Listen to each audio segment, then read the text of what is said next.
Have you ever wondered what it would be like to live your whole life in darkness, yet still believe that light exists? Tonight, we'll walk through that very moment, the story of the man born blind, and how, through Jesus, he discovered not only sight, but the meaning of true light.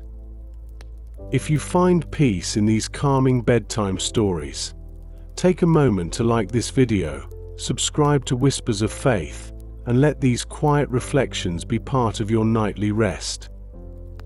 Tell me in the comments how your day went and where you're listening from tonight. Now, breathe slowly, let your shoulders loosen, and together, let's step into the streets of Jerusalem, where faith meets light. The city rested beneath a pale dawn, a soft grey hovering over rooftops and stone walls.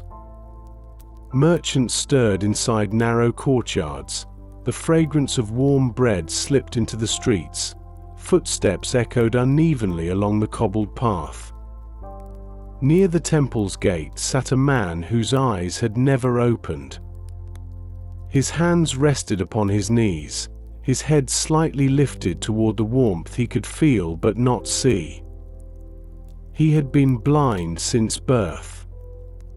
The world to him was sound and touch, the whisper of sandals passing by, the rustle of a robe, the tone of a stranger's voice. He could tell a merchant from a pilgrim by the rhythm of their walk. He had learned the city not by sight, but by the breath of its movement. Morning after morning he came to the same spot, not for hope of change, but because waiting had become a kind of prayer. He listened to life passing by, children laughing, sellers calling, the quiet sigh of tired travelers. Each sound painted a world he could not see, yet somehow knew. Most passed him without notice. Some left a coin out of pity, others whispered questions as if he were a riddle God forgot to answer. Whose sin caused this? They often asked. He had stopped listening to the reasons people gave for his suffering. But this morning felt different. There was a stillness between the footsteps approaching, not haste, not avoidance, but purpose. A group of men stopped nearby. Their voices were calm, curious. "Rabbi," one said, "who sinned, this man or his parents, that he was born blind?" "Oi." The words drifted like dust in sunlight. The man waited, heart steady, not expecting an answer meant for him. Then a new voice spoke.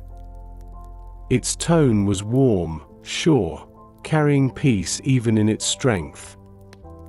"Neither this man nor his parents sinned," the voice said gently. "This happened so that the works of God might be revealed in him." Oi! Something in that voice felt like dawn itself. It wasn't pity. It was promise.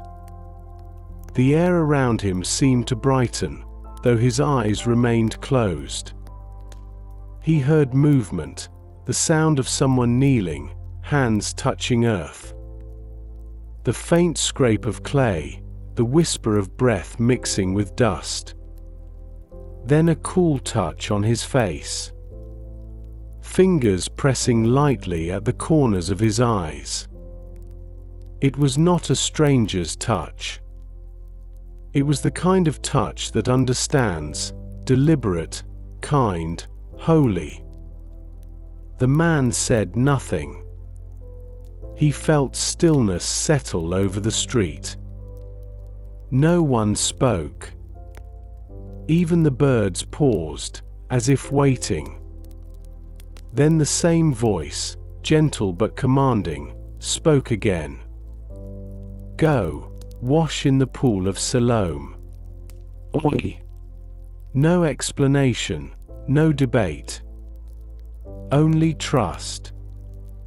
The man stood slowly, his heart echoing with that single word, "Go." He turned toward the sound of water in the distance, counting each step with faith, not sight. And as he began to walk, something new moved within him. Not light yet, but the feeling that light was coming.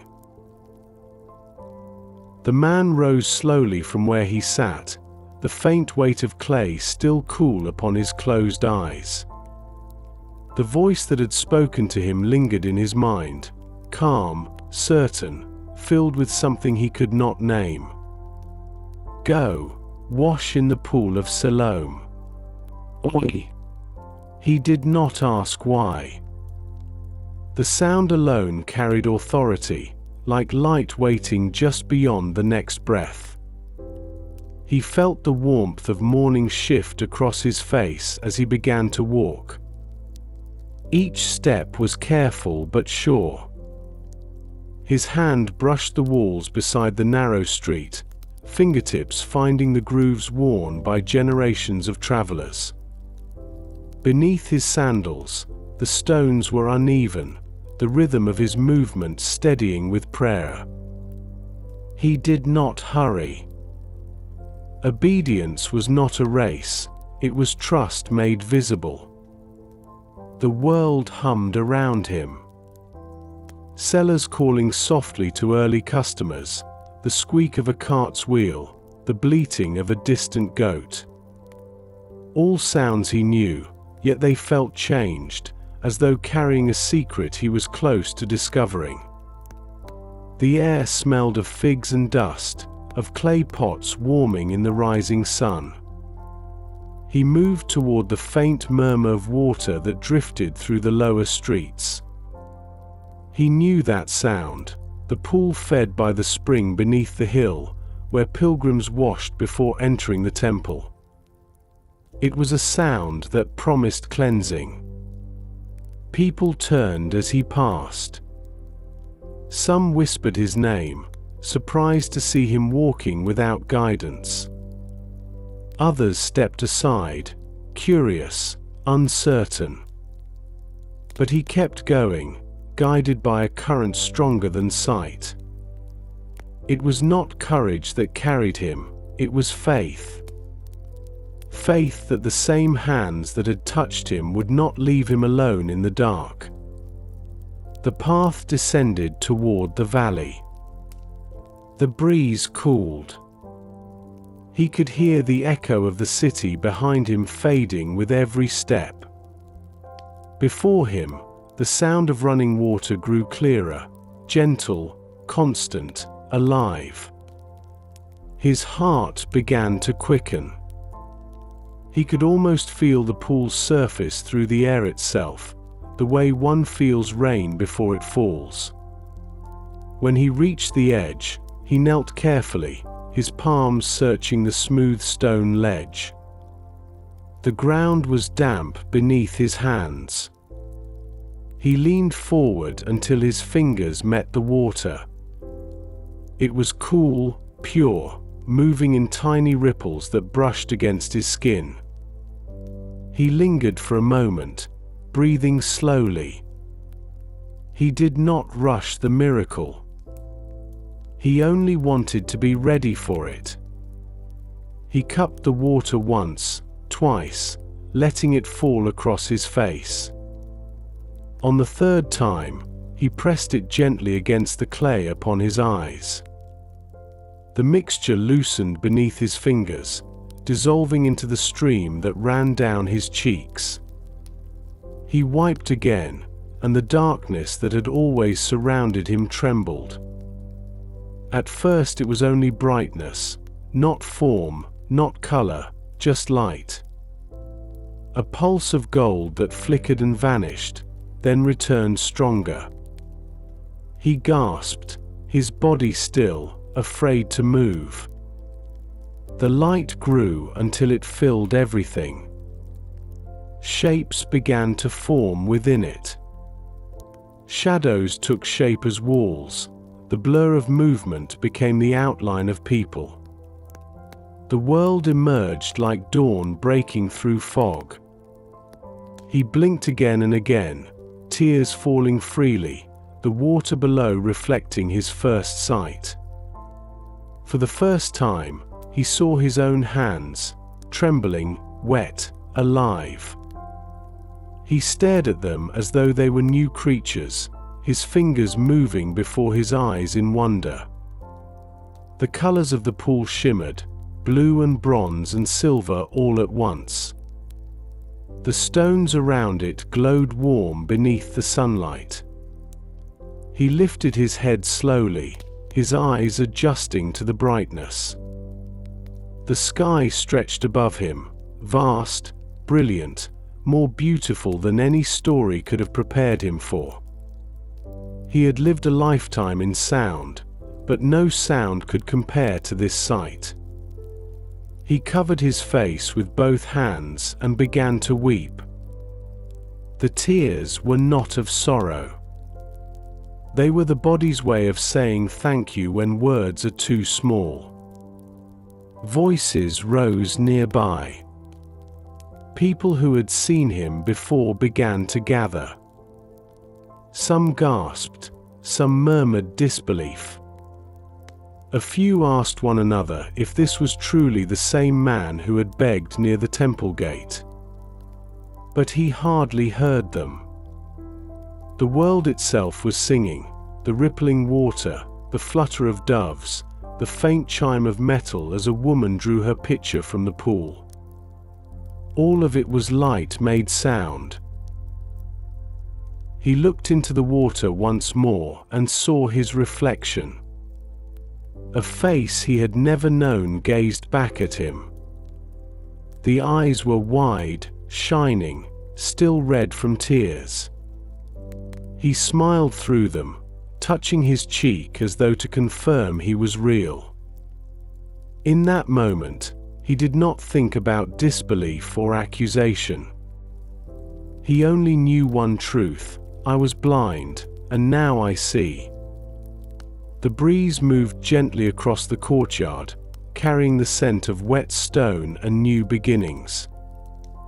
He turned toward the city above, where the streets climbed back toward the temple. Every step he took now glowed with meaning. The road was the same, yet utterly changed. He walked not by memory but by light.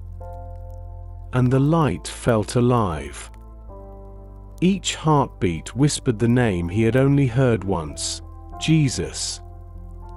The name moved through him like a pulse of warmth, echoing in every new color that met his eyes. He did not yet understand who he was. But he knew this: whatever power could open the eyes of the blind must also open the heart. He paused at the top of the steps leading back into the city, the sun bright upon his face. The world he had known by sound now opened before him in sight. The sky stretched wide, endless, and blue. And though his heart still trembled, it was not from fear. It was from wonder. For the first time, he could see, and the light itself felt holy. The man stood at the edge of the city, his eyes blinking against the brilliance of day. The world was overwhelming in its beauty, shapes and colors swirling like music without end. The same streets he had known by touch and sound now stretched before him, alive with faces, movement, and light. He walked slowly, every step an act of awe. The walls he once felt with his hands now shone with patterns of shadow and sun. He ran his fingers across them again, not because he needed to, but because he could now see the hands that touched them. As he made his way through the familiar lanes, voices began to rise. At first, whispers, then gasps. People stopped what they were doing, turning to stare. Some pointed, uncertain. Others laughed, shaking their heads. "Isn't this the same man who sat and begged by the temple?" someone asked. Another replied, "It looks like him, but it can't be. He was born blind." Oi! The man heard their disbelief, and for a moment, his joy met the cold edge of doubt. Yet even that could not silence the light within him. He turned toward the crowd and spoke softly, almost laughing as he said, "It's me. I am that man." Oi! They surrounded him now, neighbors, merchants, strangers. Faces leaned closer, studying the eyes that once saw nothing. Some believed, others argued. "If you are truly the one who was blind," they asked, "how did this happen? Who opened your eyes?" Oi! The man smiled, the warmth of sunlight still fresh upon his face. "A man called Jesus made clay," he said quietly. "He anointed my eyes and told me to go to the pool of Siloam and wash. I went, I washed, and now I see." Oi! The words seemed too simple for such a miracle. The crowd murmured again, some amazed, some skeptical. "Where is this man now?" a woman asked. He looked around slowly, eyes scanning the crowd for the first time. "I don't know," he said. His voice softened. "When I first heard him, I could not see. But I would know his voice anywhere." Oi! The people exchanged uneasy glances. Some whispered about Sabbath laws, others about prophets. The miracle had spread beyond joy, it had begun to stir the dust of controversy. For when light enters darkness, not everyone welcomes it. The man felt their murmurs circle around him like wind. He could sense belief in some hearts and fear in others. But he stood quietly, not arguing, not defending. The same faith that had led him to wash now held him steady amid their questions. He knew what he had lived through. He knew what he had been. And he knew what he was now. He turned his gaze toward the temple steps, bright marble gleaming in sunlight. The same place where he had sat for years, listening to worshippers ascend, hearing the distant sound of psalms sung beyond the gate. How many times had he wished to see the place where prayers rose like smoke? Now it stood before him, open, radiant, holy. And yet the moment was bittersweet. The world that had been his in silence now spoke back with judgment. He could hear the crowd shifting behind him, their whispers growing. Someone said, "We must take him to the Pharisees. Let them decide what has happened here." Oi! The suggestion spread quickly. Soon, hands guided him toward the temple courtyard. He didn't resist. His heart was still full of gratitude, even as he sensed the tension building. The same steps that once felt like stone beneath his blind hands now shone beneath his sight. Light and shadow played across each one, and he thought to himself, "Even here, I will not fear." As he walked, he noticed everything. The way the sun caught the edge of a pillar. The flutter of white garments in the wind. The faces, so many faces. Some curious, some cold, some filled with quiet wonder. All of them different, yet all of them loved by the same God who had given him sight. When they reached the outer court, a group of elders stood waiting. The Pharisees, teachers of the law. Their eyes sharp, their robes immaculate, their presence heavy with authority. The crowd parted as the man approached. He bowed his head slightly out of respect, though his heart trembled. He had only wanted to rejoice. He did not know his healing would become a matter of debate. One of the Pharisees stepped forward, his expression unreadable. "You were blind," he said, "and now you claim to see. Tell us again, who did this?" "Oi." The man took a slow breath, his voice calm. "A man called Jesus," he said. "He made clay, anointed my eyes, and told me to wash. When I did, I received sight." "Oi." The Pharisee's brow furrowed. "And when did this happen?" "Oi." "Today," the man answered. "This morning." "Oi." A murmur rippled through the group. "Today," another repeated. "On the Sabbath." "Oi." Their tone shifted, from wonder to accusation. "If he does this on the Sabbath," one said, "he cannot be from God." "Oi." Yet another countered, "But how can a sinner perform such signs?" "Oi." They argued quietly among themselves, their voices tight with confusion. The man watched them in silence. He did not understand the laws they debated, but he knew this: where once there was darkness, now there was light. And that light had come through mercy, not through rule. He waited, his heart steady. They could argue over meaning. He had seen the miracle itself.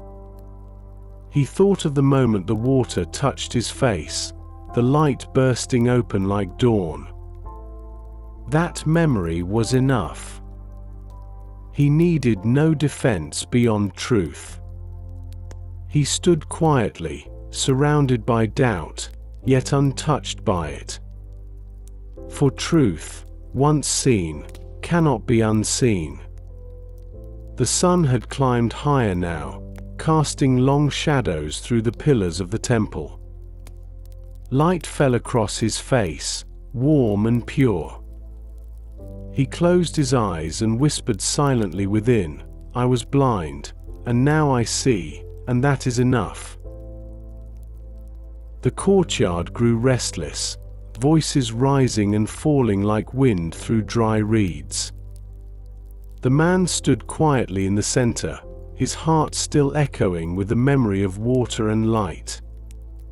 Around him, the Pharisees debated, their words sharp, their glances cutting, the miracle before them somehow not enough. Truth stood in front of them, yet they strained to explain it away. One of them stepped closer, his expression lined with disbelief. "You say this Jesus opened your eyes," he said slowly. "How did he do it? Tell us again." "Oi." The man took a calm breath.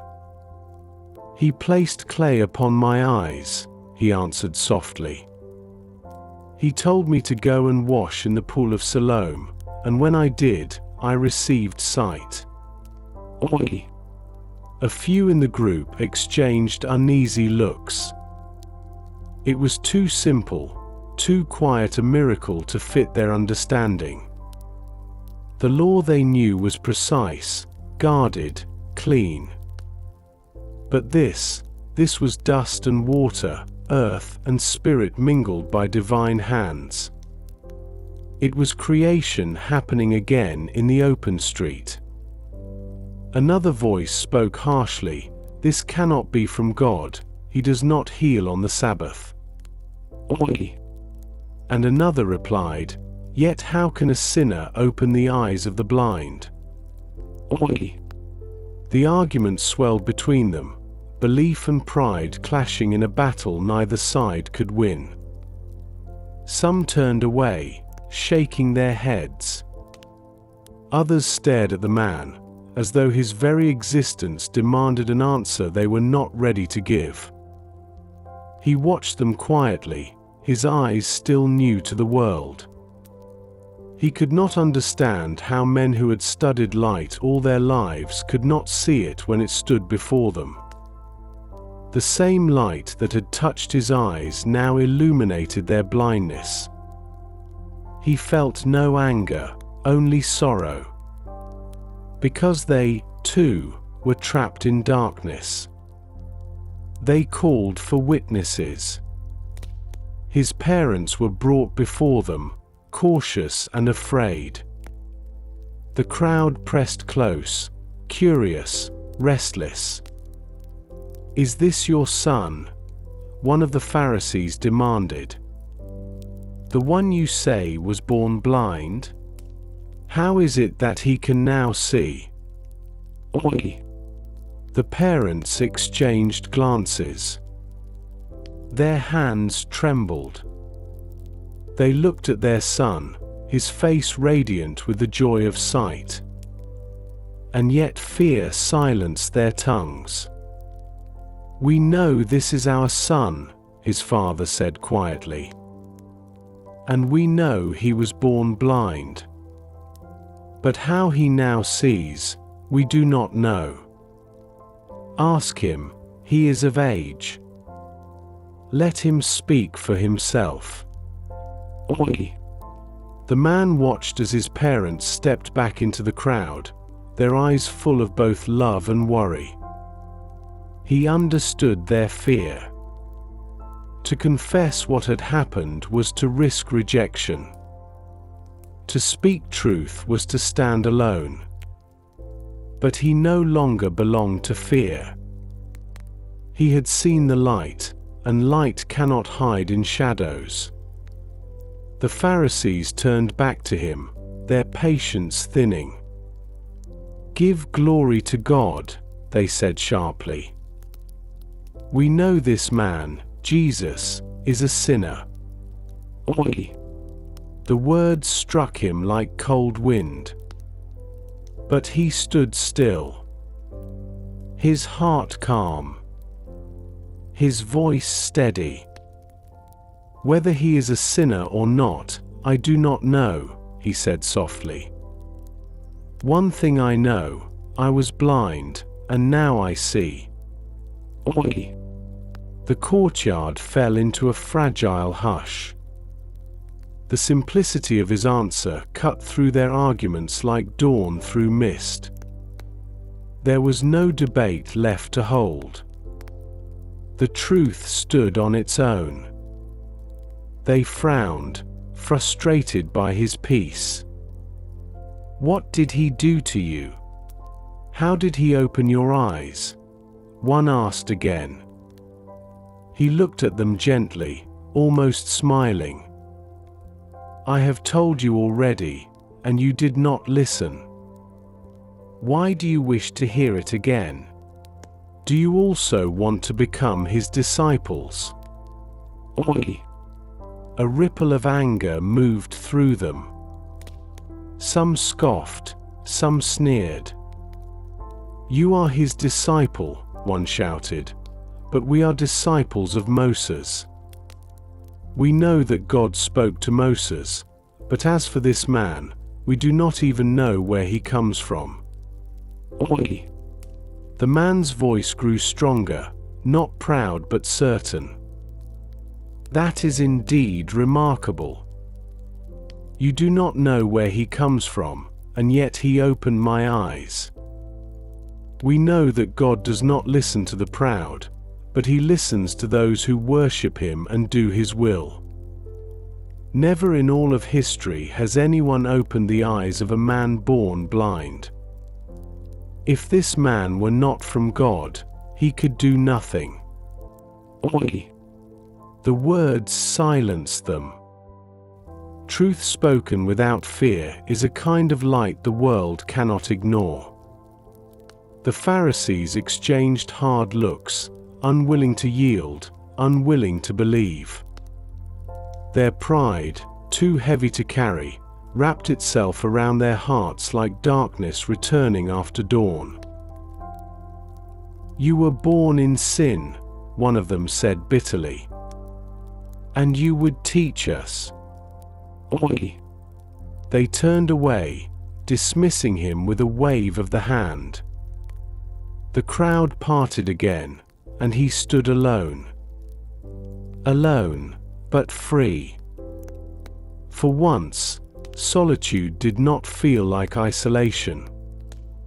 It felt like peace. He walked slowly out of the courtyard. The city beyond seemed brighter, gentler. The sound of the river carried faintly through the air, reminding him of the moment he had first washed his eyes. The same water that cleansed his vision now seemed to flow within his spirit. Every color around him shimmered as if alive. He realized then that the miracle was not just sight. It was courage. The courage to speak truth in the face of disbelief.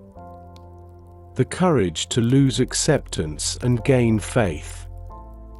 The courage to walk away from those who refuse to see.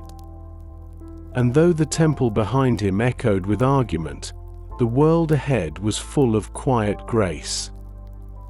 The light he carried now was not only for his eyes. It was for his soul.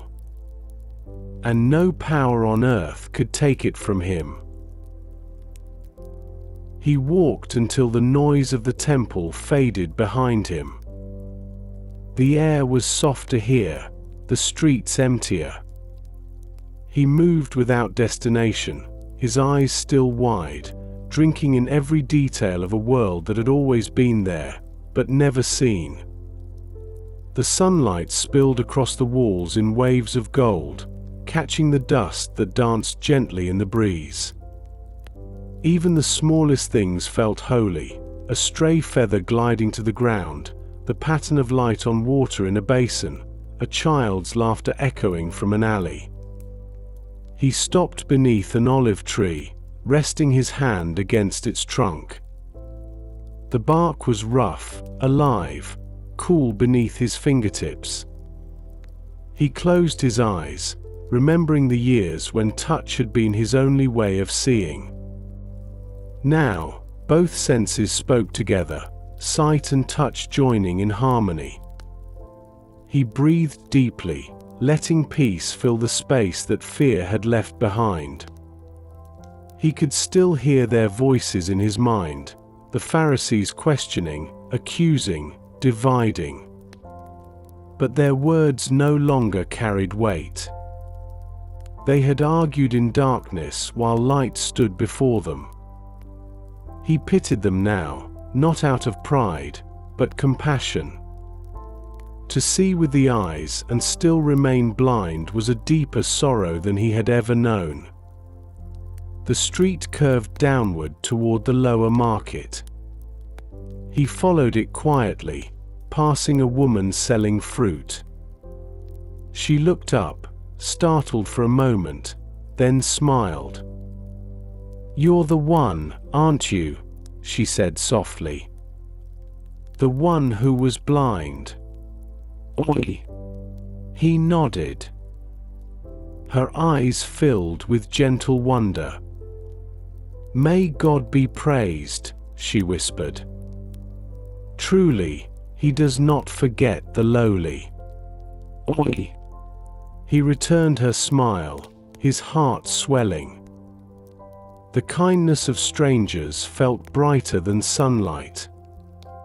He continued walking until the noise of the crowd thickened again. Whispers followed him like a tide. Some stared in amazement. Others turned away, fearful to speak his name. Miracles stir faith, but they also stir fear. He could feel it in the air, people uncertain of what such power meant. He stopped near a well, leaning against the stone edge. The sound of water within was deep, calm. He looked down, watching the sky reflected in its surface. For a moment, he saw his own reflection again, not as the beggar he once was, but as a man reborn. The lines of his face seemed softer now, his eyes filled with peace. "I was blind," he whispered to himself, "and now I see." Oi! The words felt sacred every time he spoke them. He lifted his gaze and saw the road stretching ahead, long, bright, open. He did not know where it led. But for the first time, uncertainty did not frighten him. Faith had opened more than his eyes, it had opened his trust. Every path now seemed like an invitation. Then, in the stillness, he heard a familiar voice, calm, gentle, filled with that same warmth that had once spoken healing into his darkness. He turned, heart racing. And there, walking toward him, was Jesus. The crowd around him quieted. Some recognized the teacher and stepped back, whispering. Others simply watched. But for the man, the world disappeared until there was only that face, the one he had imagined 100 times before he could see. The one whose voice had carried light. Jesus stopped a few steps away, his eyes resting upon the man with tenderness. "Do you believe in the Son of Man?" he asked softly. The man hesitated, not in doubt, but in awe. His voice trembled. "Who is he, Lord, that I may believe in him?" Oi! Jesus smiled, not the smile of triumph, but of love. "You have seen him," he said gently. "And it is he who speaks with you now." Oi! The man fell to his knees, overwhelmed. All the colors, all the sights, all the wonder of this new world faded beside the brilliance of that truth. The first person he had ever truly seen was the one who had opened his eyes. He bowed low, whispering through tears, "Lord, I believe." Oi! Around them, the city hummed, distant, unaware of the sacred moment unfolding in its heart. Jesus placed a hand upon the man's shoulder, steadying him. His touch was the same, gentle, firm, filled with life. The same hands that shaped the clay now rested in blessing. The man lifted his head, meeting his gaze. The light that filled his eyes now came from within. He understood what sight truly meant, not the seeing of form and color, but of truth. To see as God sees. Jesus' voice was quiet, yet every word carried weight. "For judgment I came into this world," he said, "that those who do not see may see, and that those who think they see may become blind." Oi! The man understood. His own darkness had brought him to light. But those who refused the light would remain in darkness, even with their eyes open. He bowed his head again, not in fear, but in reverence. The wind moved gently between them, stirring the dust at their feet. The world felt still, as if all creation had paused to listen. Jesus turned his gaze toward the temple, his eyes deep with compassion for those who still walked in shadows. The man followed his look, and for the first time, saw the city not as a place of stone and law, but as a field waiting for light to grow.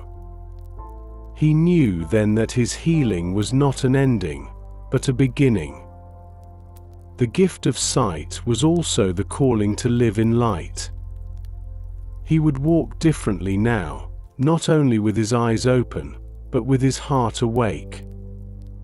The teacher smiled again and continued down the road. The man watched him go until the crowd swallowed his figure from view. The air felt different now, charged with quiet peace. He stood slowly, turning his face once more toward the sunlight. The same sun that had warmed him in blindness now crowned his vision with radiance. He breathed deeply and began to walk again. The city no longer seemed vast or lonely. Every face, every stone, every tree carried the same message: once I was blind, and now I see. And somewhere ahead, where the light stretched farthest, he felt sure that the one who had opened his eyes would one day open the whole world. The afternoon light began to soften, slipping across the rooftops like liquid gold.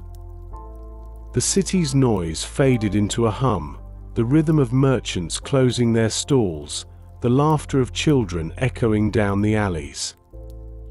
The man walked quietly among them, his eyes still adjusting to this new brightness. Every color seemed alive, richer, deeper, sacred. Yet somewhere beneath that wonder, a new feeling stirred. A sense of stillness, almost too vast to name. He thought of Jesus' words, "Those who do not see may see, and those who think they see may become blind." Oi! The meaning rolled through his heart like water down stone. He had spent a lifetime longing for sight, and now that he had it, he realized that true blindness had never been about eyes. It was about hearts. About people who could look upon a miracle and still see only a threat. He moved toward a shaded street lined with olive trees.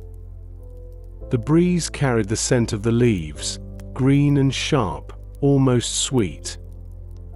He sat upon a low wall, resting. The stones were warm beneath his hands. Across from him, two boys chased one another, laughing. The younger stumbled, scraped his knee, and began to cry. His brother knelt, dusting the dirt from his skin, whispering something gentle. The man smiled softly. Even in small gestures, he could see reflections of the love that had touched his life. A woman passed carrying a jar upon her shoulder. She paused when she saw him and tilted her head. "Are you the one?" she asked quietly. "The man who was healed?" Oi! He nodded, humbled each time someone recognized him.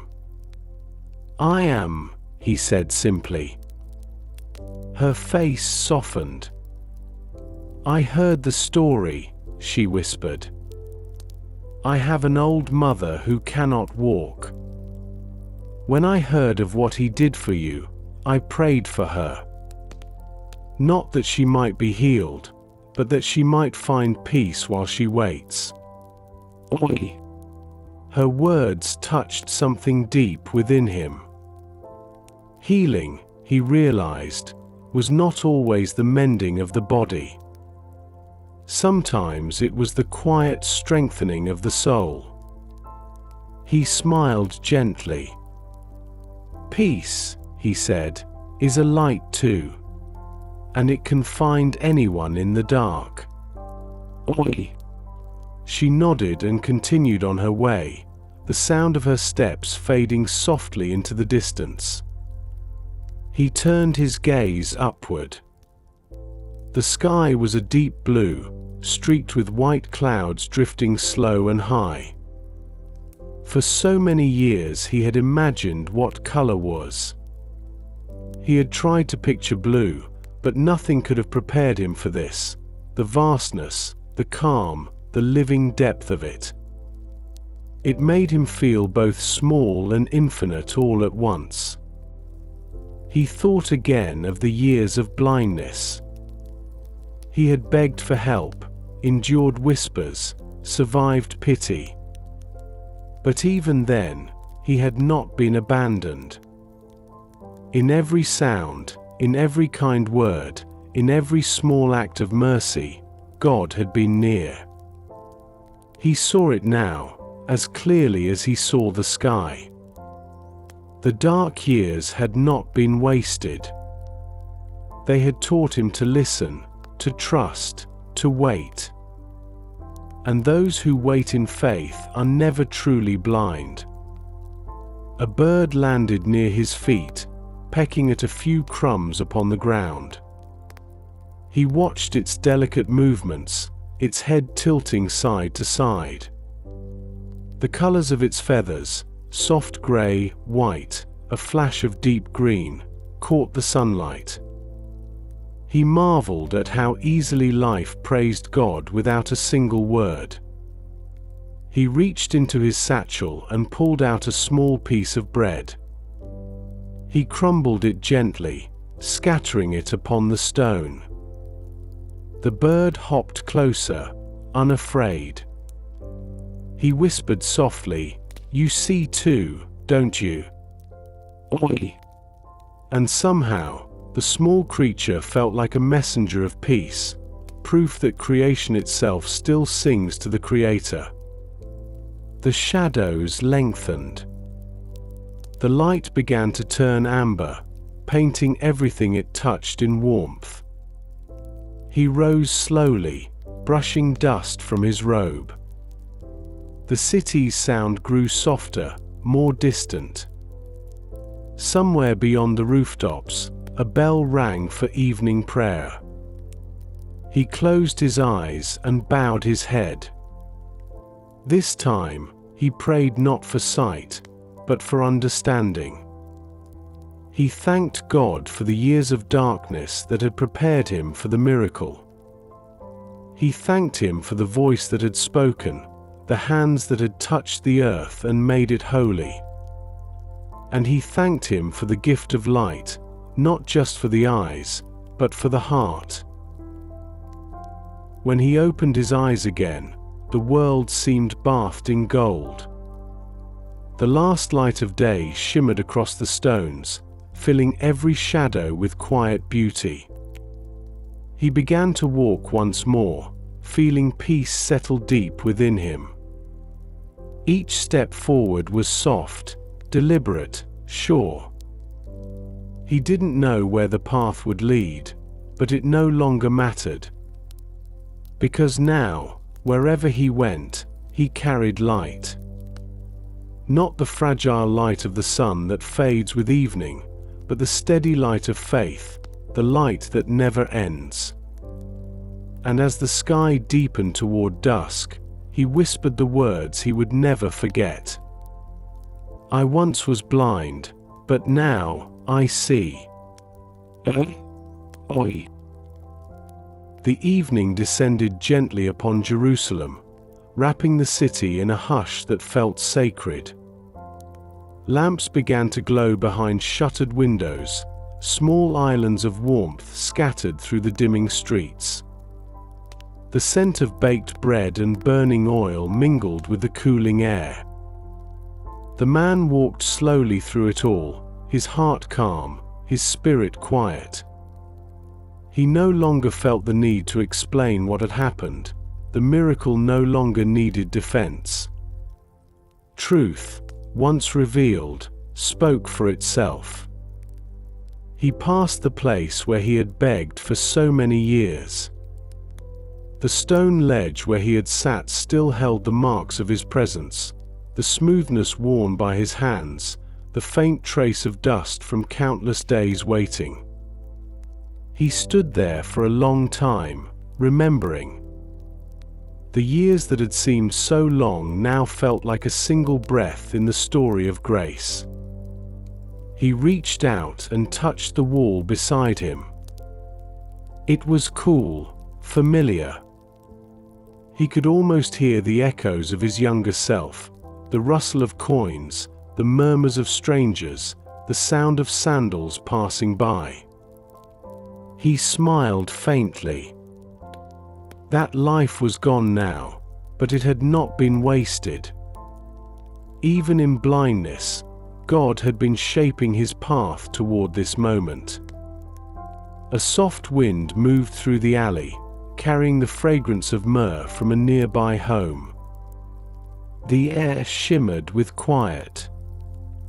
Somewhere, a woman sang to a child, her voice low and soothing. It reminded him of something Jesus had said, how those who follow him would never walk in darkness, for they would have the light of life. He understood it now. Not as a promise for the eyes, but for the soul. He turned and began to walk again. The streets were nearly empty. The world seemed to move slower as night approached. Above him, the first stars began to pierce the blue-gray sky. He looked up and felt wonder wash over him. Tiny points of light, steady and ancient, burning quietly in the heavens. For a moment, he felt as though the same hand that had touched his eyes had also placed those stars in their places. He sat beside a small fountain in a courtyard, the sound of trickling water soothing and constant. The pool reflected the last glow of twilight, rippling softly with every breath of wind. He leaned forward, watching the light tremble across the surface. It reminded him of that first moment by the pool of Siloam, when water and light had met upon his skin. That was the place where darkness had ended.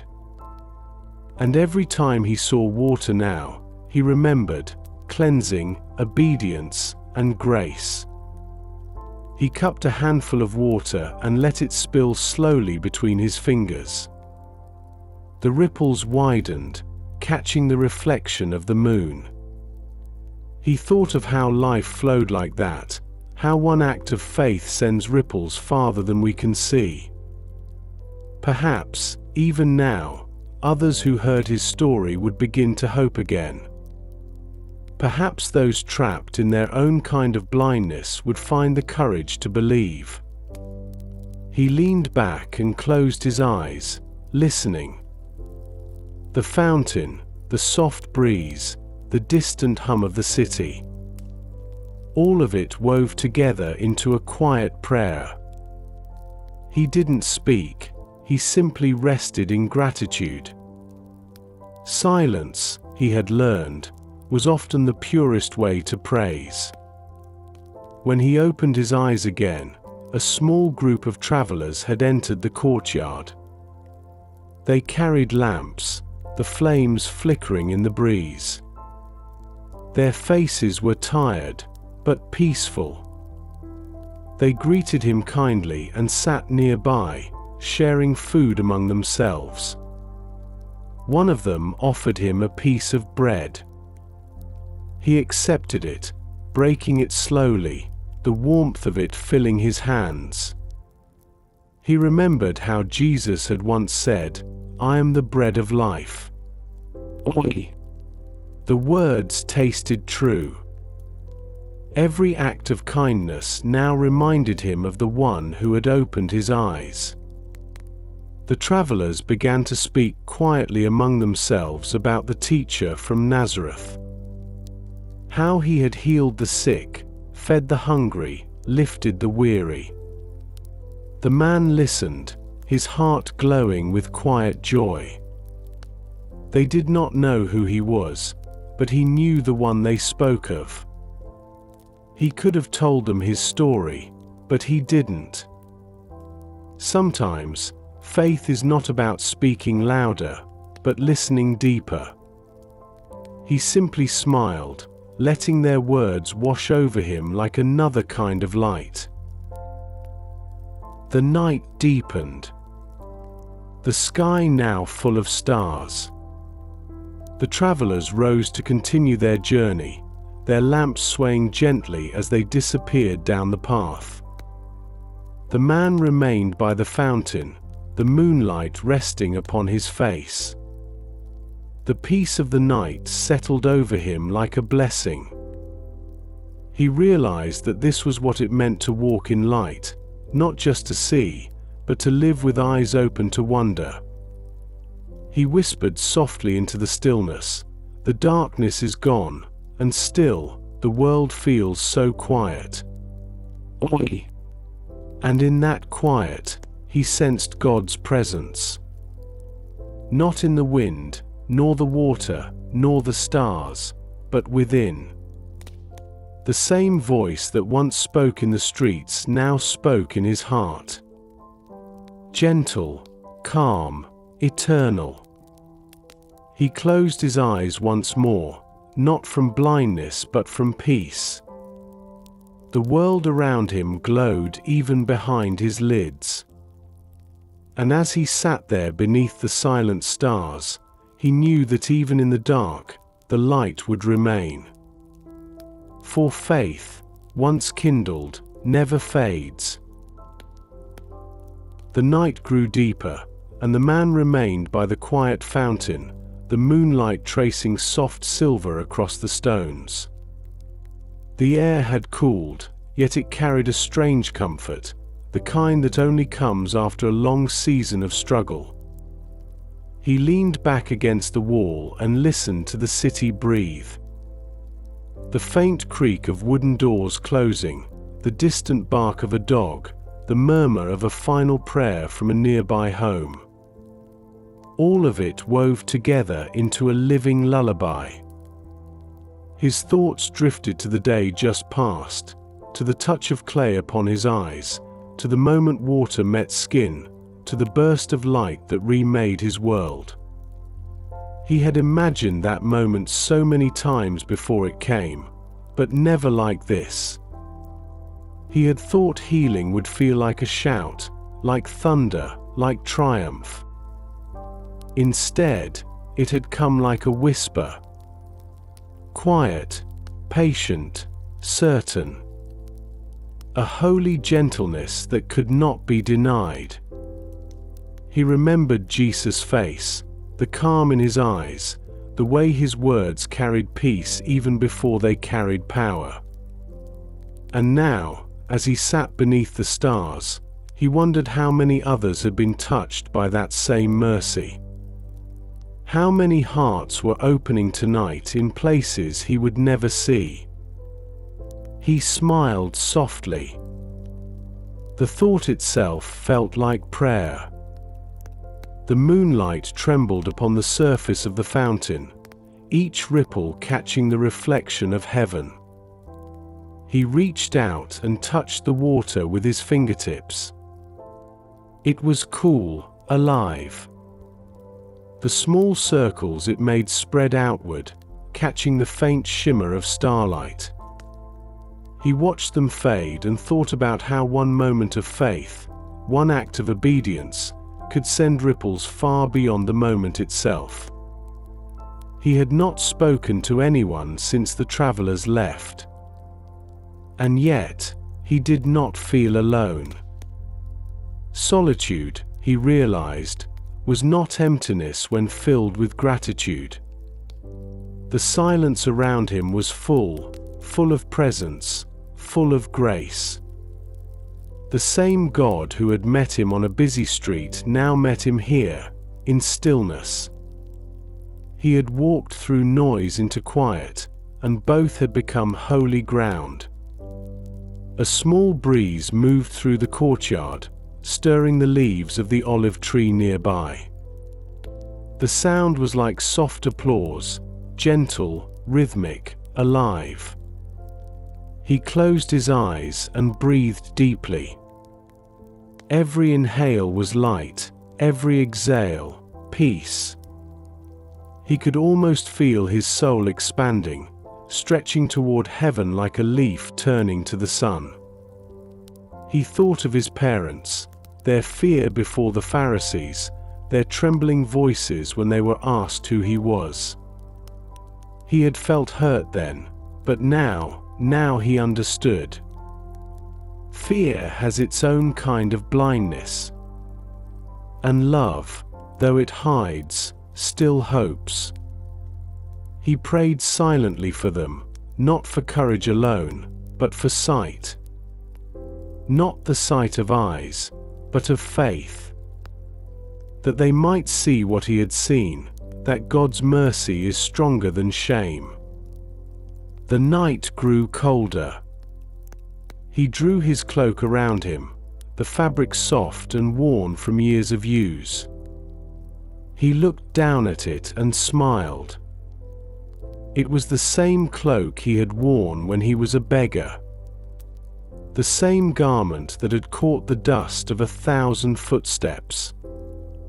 Yet now, it felt different.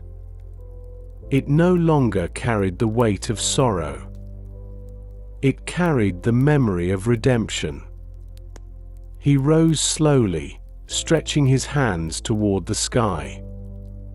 His fingers trembled slightly, not from fatigue, but from awe.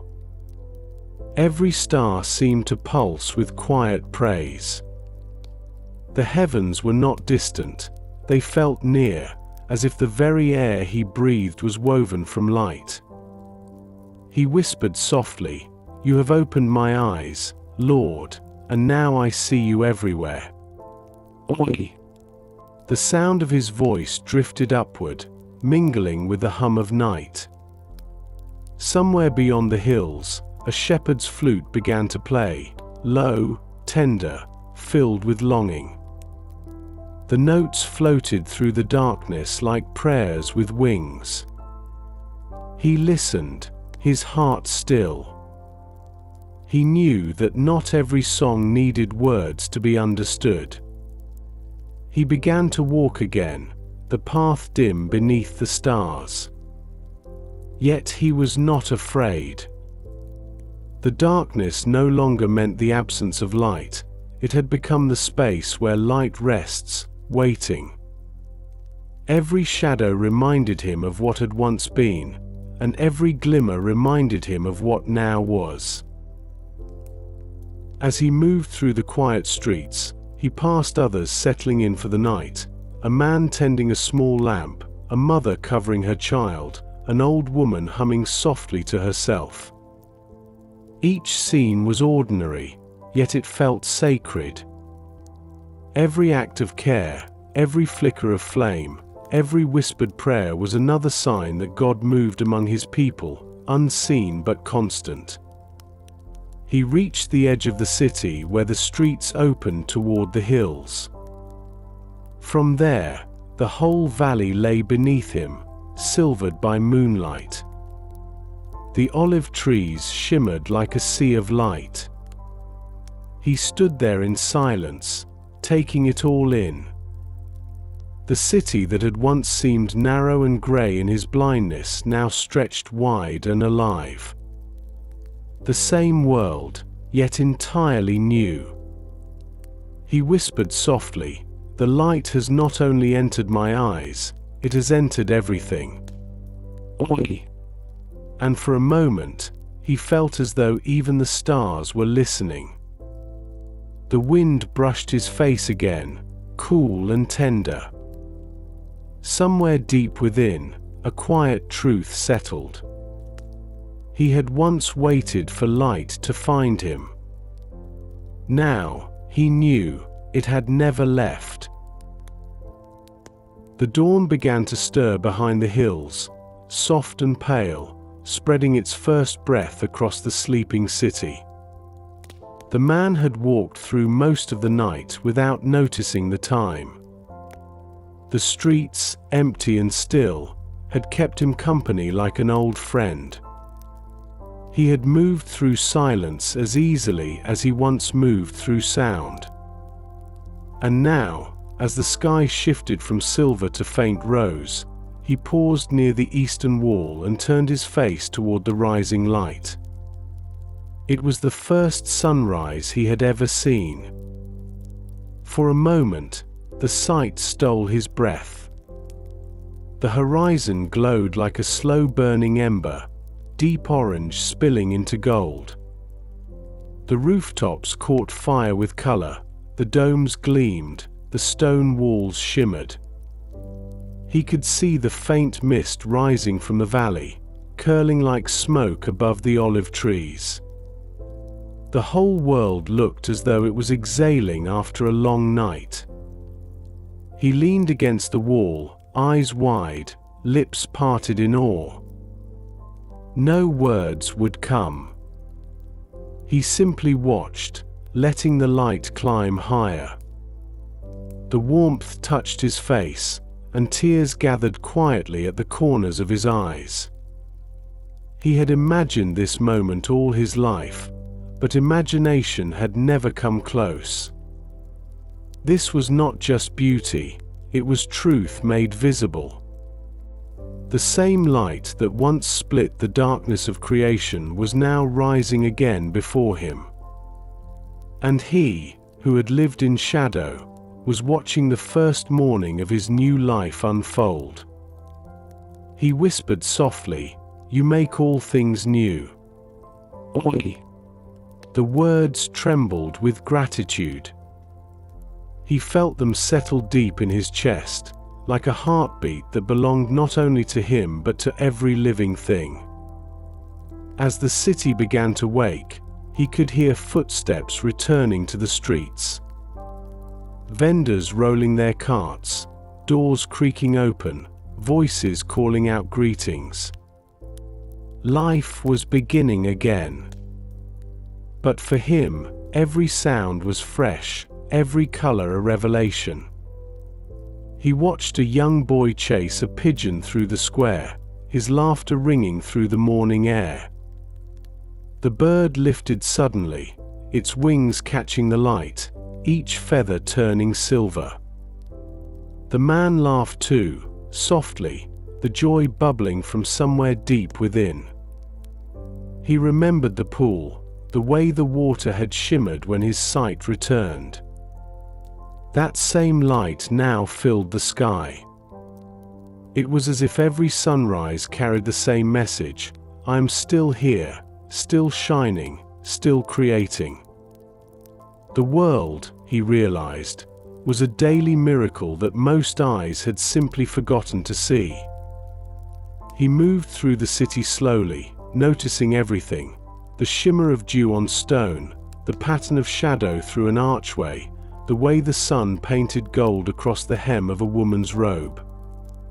He felt as though he had been reborn not once, but again and again with every glance.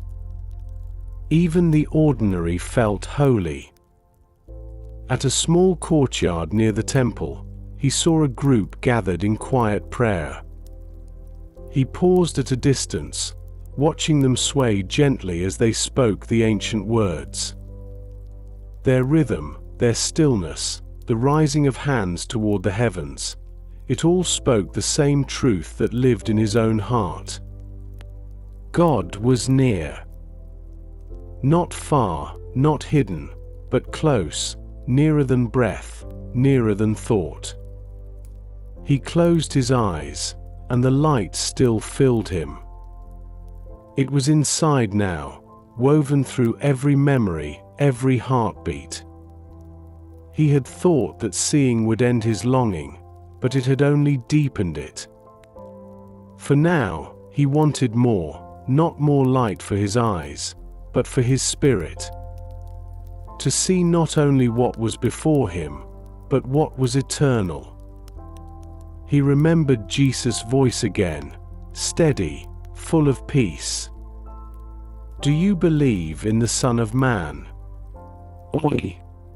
He had believed then, and he believed still. That belief had become his vision. It guided him more clearly than his eyes ever could. The sun climbed higher. The golden light spilled over the rooftops, setting the temple's highest stones ablaze with radiance. He stood in its glow, feeling its warmth sink into his skin. The city around him moved like a living prayer. Every shout, every laugh, every rustle of fabric was another verse in a hymn he now understood.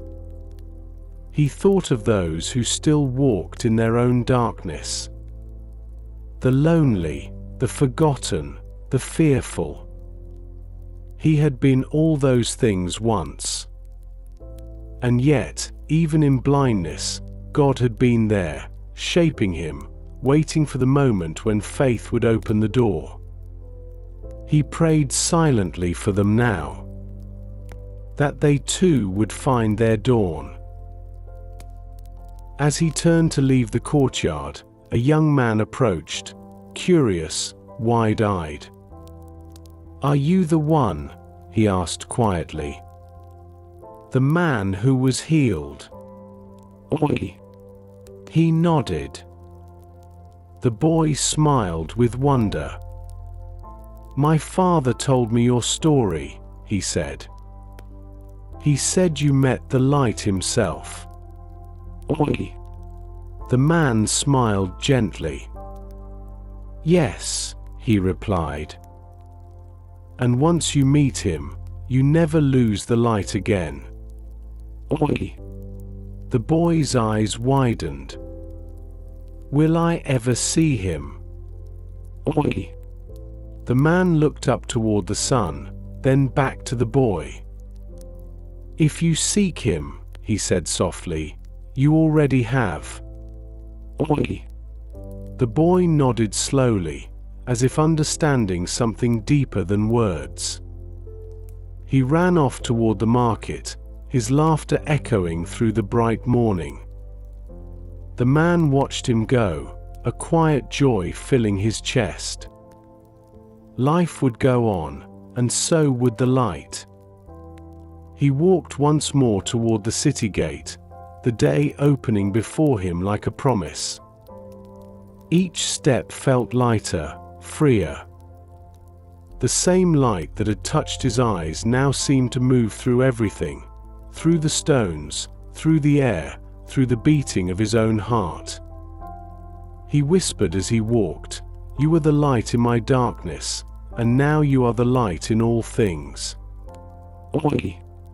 And as the city awoke around him, the morning sun climbed higher, pouring its gold across the earth like grace without end. The morning ripened into full day, sunlight pouring through every street like a gentle river. The man moved slowly through the familiar roads, now alive with color and motion. Children played in the dust, women drew water from wells, merchants called out their prices in the melody of routine. He passed through it all quietly, no longer the beggar people once avoided, but a man walking in peace. Some recognized him and nodded respectfully, others still whispered and wondered. But their questions no longer burdened him. His heart was too full of gratitude to carry doubt. He paused near a small market square, where fig sellers had set out baskets glistening with morning dew. The smell of fruit and spice filled the air. He lifted a fig gently, studying its deep purple skin, the tiny specks of gold upon it. The beauty of such a simple thing brought a soft smile to his face. Sight had taught him what others took for granted, that creation itself was a language of love.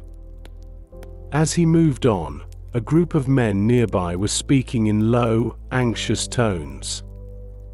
He caught fragments of their words: the healer, the Sabbath, the council. He did not linger, but he felt their unease. Light always unsettles the dark. Where truth shines, shadows look for places to hide. He walked toward the edge of the city, to a quiet rise overlooking the valley. The wind was stronger here, carrying the scent of grass and open air. He sat upon a rock and watched the world spread before him. The olive trees shimmered silver green under the sun. The hills rolled gently, fading into soft haze. He could hear the distant hum of the city behind him, life continuing as it always had. And yet, for him, everything was new.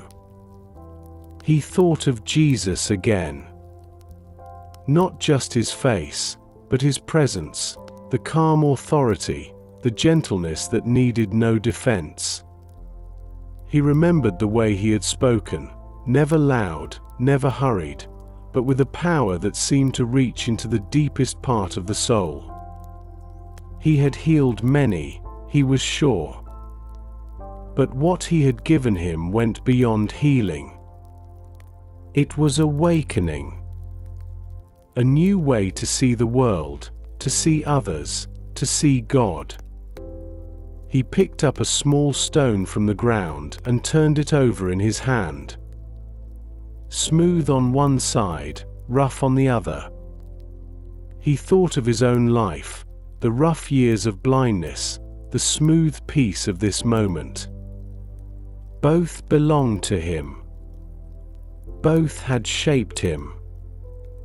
The miracle was not in escaping the darkness, but in discovering that even darkness had carried God's fingerprints. A shepherd passed below, leading a flock through the lower field. The man watched, remembering the sound of bells he used to follow when he was blind. Now he could see them glinting in the light as the sheep moved together in calm rhythm. The shepherd walked at the front, staff in hand, calling softly. The animals followed without fear. He smiled. It was exactly as he had once heard Jesus described. "I am the good shepherd," he had said. And now, watching this scene unfold before him, the truth of those words shone like gold in his mind. He whispered softly, "You lead me still, even when I don't see where the road goes." Oi!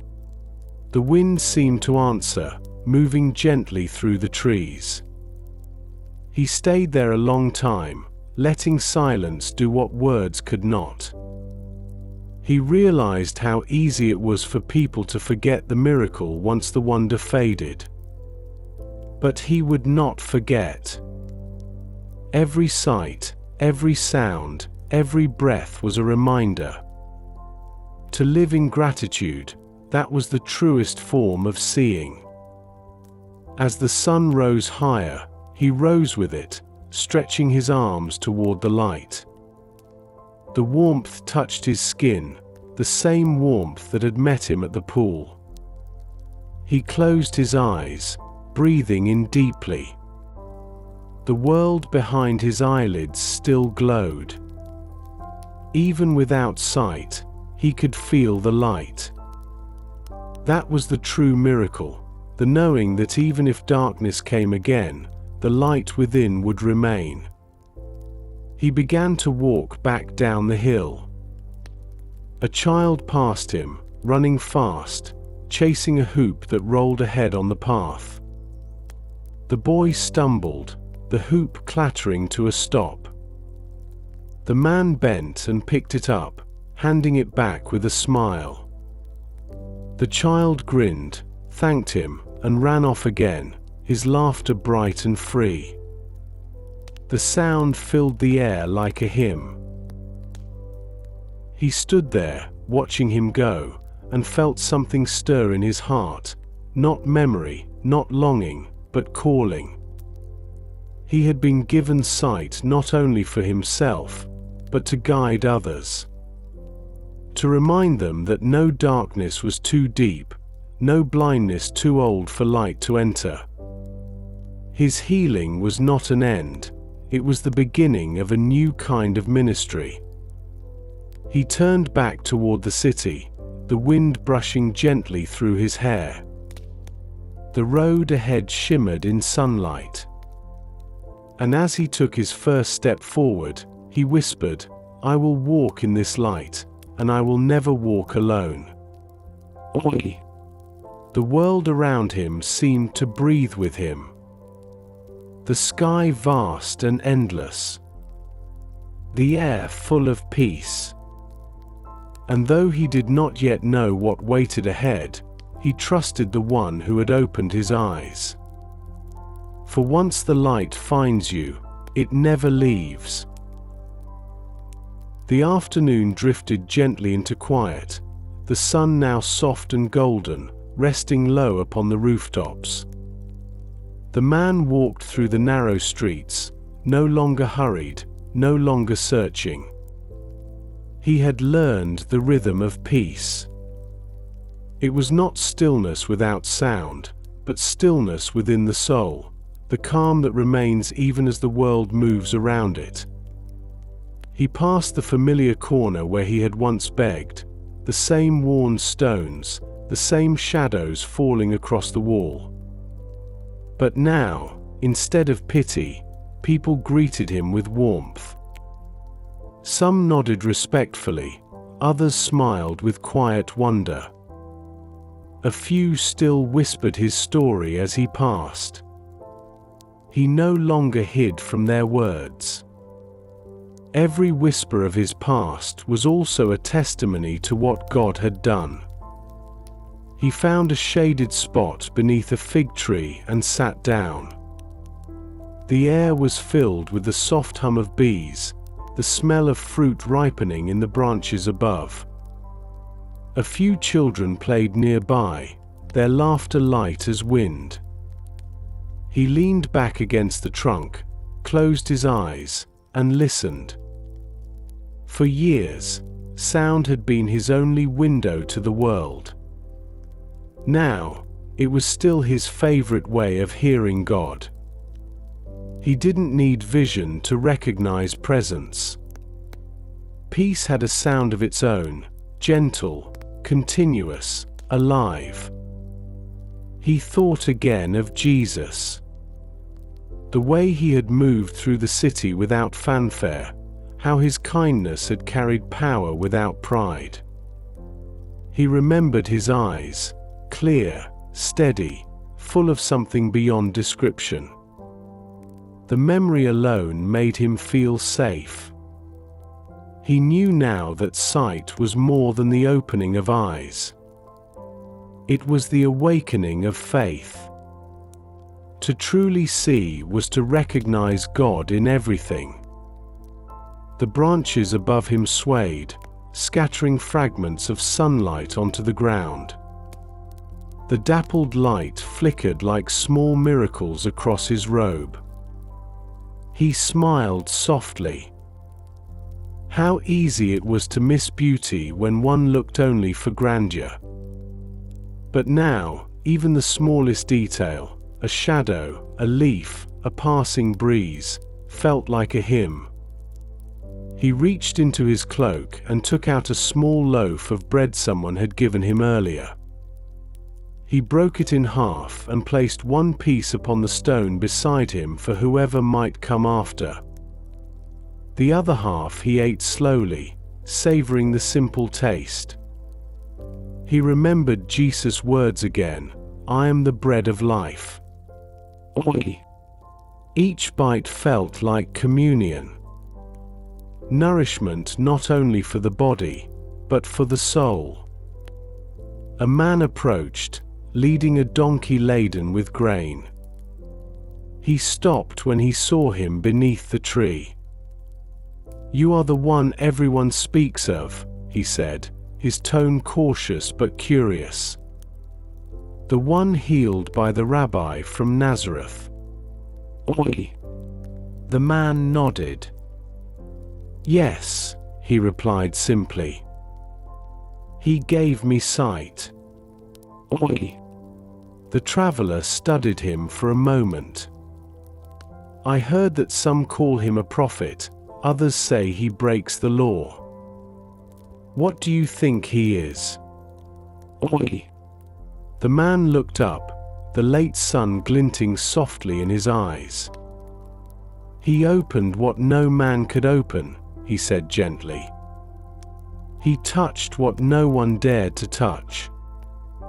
The light that came from his hands was not from this earth. Who else could he be but the one sent from God?" Oi! The traveler bowed his head thoughtfully.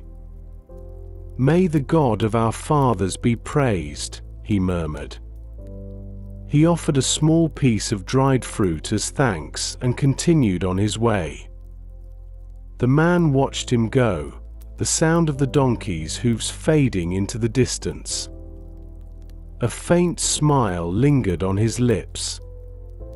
Every encounter now felt like another chapter in grace. The shadows lengthened, stretching long across the street. The sun dipped lower, turning the sky amber and rose. He leaned back once more beneath the fig tree and watched the light change. The same sun that had begun the day in brilliance now softened as it prepared to rest. He thought of his own journey. How his life had begun in darkness and was now filled with light. And one day, that light too would fade into eternal rest, not as an ending, but as a homecoming. He whispered a quiet prayer. "Thank you, Lord, for what you took and what you gave. Thank you for the years of blindness that taught me to listen, and for the gift of sight that taught me to see you everywhere." Oi! A gentle wind stirred through the leaves, answering his prayer with its whisper. The fig tree seemed to breathe with him, its branches sighing softly. He closed his eyes, letting the peace settle deep. The warmth of the earth pressed against his back, the cool of evening brushing his face. Between them, he felt balanced, grounded and lifted, human and holy. He stayed there as the first star appeared above the rooftops. Its light was faint, yet constant. He smiled at it, feeling its quiet companionship. In that small glow, he saw a reflection of himself, once unseen, now shining. And as night began to rise again, he whispered softly, "The day ends, but the light does not." Oi! He breathed in the cool air, feeling the rhythm of his heart slow, steady, peaceful. The sound of distant voices faded, and only silence remained. He had once feared the dark. Now, he welcomed it. For even here, within the folds of night, he knew that light still lived, not around him, but within. Night had fully come, the kind of quiet that drapes the city like a veil. The air had cooled, the stones beneath his feet still holding the last warmth of day. Lanterns flickered in doorways, their golden glow trembling with each passing breeze. The man walked slowly through the narrow streets, his robe brushing softly against the walls. He had nowhere to be, yet every step felt guided. The same voice that had once told him, "Go and wash," still echoed deep within, not in words, but in peace. He reached the edge of the marketplace, now empty. Only a few stray cats moved between the stalls, silent and alert. He paused there, looking around. Once, this place had been filled with noise and laughter, a blur of motion he could only hear. Now, it stood still, silvered by moonlight. Every surface gleamed, the clay pots, the fabric, the stone. Even emptiness had its beauty. He sat upon a low bench near the well. The water inside was dark, reflecting only the faint shimmer of stars. He leaned forward and stared into it. His reflection gazed back, calm, older somehow. Not by years, but by understanding. He smiled faintly. The face he saw was not the same man who once begged for mercy. This face carried light. Not from the eyes, but from the soul behind them.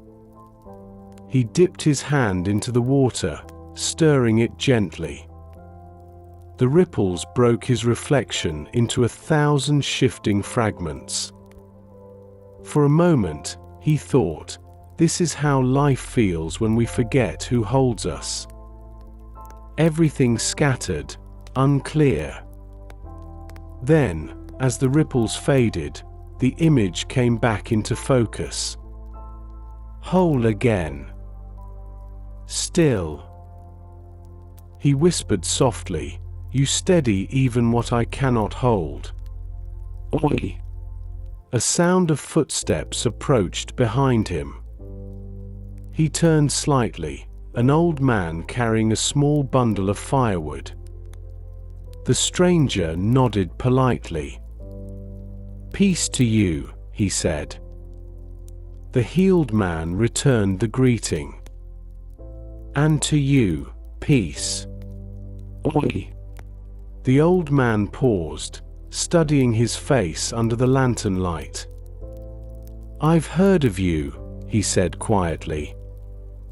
The man whose eyes were opened. "Tell me, what was it like, the moment the light came?" Oi. The question lingered. The healed man looked down at his hands, remembering. "It was gentle," he said slowly. "Like waking up without knowing you were asleep. The world didn't shout, it whispered. It was not light that blinded, but light that taught me to see." Oi. The old man nodded thoughtfully. "You speak as one who has seen more than faces," he murmured. "May that light stay with you always." Oi. He smiled, adjusting his bundle, and continued on his way. The man watched him go until the sound of his steps faded into the night. He sat there a while longer, watching the stars reflected in the well.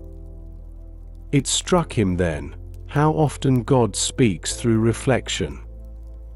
How truth hides in quiet surfaces. He thought of the pool of Siloam again, the ripples spreading outward after he washed his eyes.